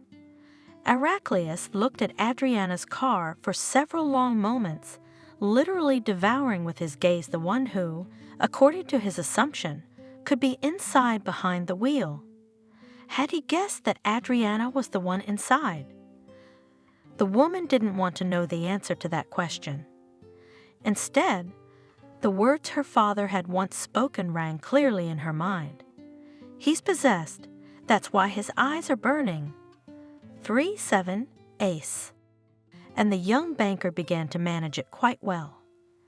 One day, when Adriana arrived at her husband's office, accompanied by a baby carriage, Ethan quietly led her into his office and silently pointed to the CCTV cameras installed in the HR department. Do you recognize it? He asked, looking at his wife. Adriana didn't understand what he meant at first, but after a closer look, she felt a chill run down her spine. Her ex-fiancé, Irakli, was sitting in the personnel department, his head sullenly drooping. It was obvious that the man had given up a lot in recent years. I checked him through my channels. The young businessman told his wife. He's completely drunk, lost everything he had in illegal poker clubs. That's why his wife and kid left him, and his rich parents disowned him. So Irakli was left all alone in this world. There is still justice on this earth. What is he doing here? Slowly asked his wife, Adriana. He came to apply for a job with us. Ethan answered nonchalantly, way to get the stroller, and Lisa tried calling her husband again. To no avail. This is a nightmare, a dream. She complained to the returning William. I have no idea what to do now. Shall we go to my place? The doctor told her. "You'll stay with us for a few days. Get to know my family. We'll figure something out." He did not tell her so immediately that, most likely, her husband and best friend mercilessly threw her. The man who came with the diplomat, however, was not confused. "Good afternoon, Christopher. We're all here as agreed." "Good." The man in the gray suit, almost without looking at them, handed over the papers. "Show the witnesses where to sign." When the formalities were over, 2 more people were brought into the office, a woman and a man in handcuffs, both short-shaven, eyes lost. The escort who had brought them in saluted and stood at the doorway. "You have 3 minutes to communicate freely." Through the man in gray, towards everyone gathered. "Then we'll begin the confrontation." A man with warm brown eyes shook the hand of a fragile blonde woman, and she swallowed convulsively, finally daring to raise her eyes to those who were brought in handcuffs. "John, Molly," her voice trembled. "Why are you doing this to me?" Molly laughed deliberately, rudely, and insolently. "Did you think, my dear, that I would be your free servant all my life? That everything would always be handed to you on a platter, and the whole world would love you forever, like Daddy and Mommy? Ah, I hate you and people like you." She spat vigorously in the direction of the fragile woman standing with widened eyes of horror, but got on the edge of the table of a gray, steel-eyed man. He shifted his heavy gaze to her, and she fell silent, and her angry rage faded. "So I see that we can begin the interrogation." The man in the gray suit stated, took out a paper napkin, squeamishly wiped away the spit, and threw it in the trash. Then he opened a thick cardboard folder on his desk and turned to those who had come in. "If you would be so kind as to state your last names, first names, middle names." 3.5 weeks after this first meeting in the pre-trial detention center, Molly, accused of all the crimes mentioned by the Interpol officer, hanged herself in her cell, using her cape and tights for this purpose. Her accomplice, Lisa's ex-husband, completely withdrew into himself and obediently bore everything that fate had deservedly sentenced him to. At the trial, he repented of everything, admitted his guilt, tearfully asked Lisa for forgiveness, swore that he realized everything, and on all made a disgusting impression, a helpless and broken man. He was given the maximum as requested by the prosecutor, and a few years later he died quietly in some penal colony of tuberculosis, complicated by pneumonia. Lisa became very close to William and his son, as well as their elderly grandmother. The family had lost their mother a couple of years earlier, and Lisa, who long after the experience was over could not trust anyone, did not immediately reciprocate William's advances. "You must be a very good man," she said to him sadly. "That is, you seem good to me, but I am not able now to realize who is who and trust you. I'm not worthy of you. I'm not even worthy of myself. Yeah, don't mind me.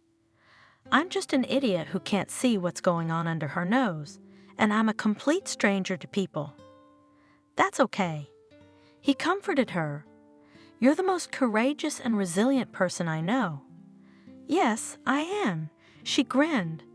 "Come on, it was all your own idea." It took 3 whole years to rehabilitate Lisa, and all that time William was there, always ready to help.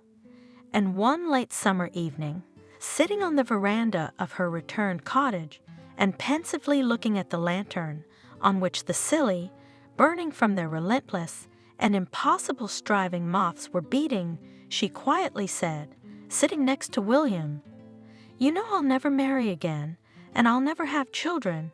You know that, don't you?" Lisa grinned bitterly. "So what?" he asked, smiling, and took her hand gently. "I don't need a stamp in my passport, and I have a son too. Then why do you need me?" Lisa raised her suffering, sad eyes to him, but suddenly he saw something new in them. Why? She repeated insistently, to love you. He answered gently, just to love, that's all. Is that enough? Her lips trembled and tears came into her eyes. It is enough for me. He slowly moved closer to her, so as not to frighten her or scare her away. I love you, Lisa. I just love you. That's enough for me. Even if I can't love you the same way. We won't measure the quantity of our love. He finally put his arms around her and pulled her close to him. I'm sure it's enough for us as a whole. William. Lisa cried. I don't deserve this. That's it. Stop worrying. I'm not going anywhere else, do you hear me? He told her firmly. You won't send me away again. Lisa, true to her word, never married him, both of them quite happy with it. To this day, the two live together in an old academic summer house. Lisa paints after the trauma of the unanimous assessment of critics. In her paintings appeared something new, attractive. Depth, mystery, unspoken pain. They are eagerly bought by wealthy people and connoisseurs of contemporary art, and several times a year, Lisa has solo exhibitions in various cities around the world. William continues to work with her broken patients, trying to find his approach to each one. And he tells everyone an incredible, almost impossible story of healing of one small and fragile, but so strong and pure in spirit woman that before her fate itself retreated, first preparing for her a completely different, very tragic and cruel ending.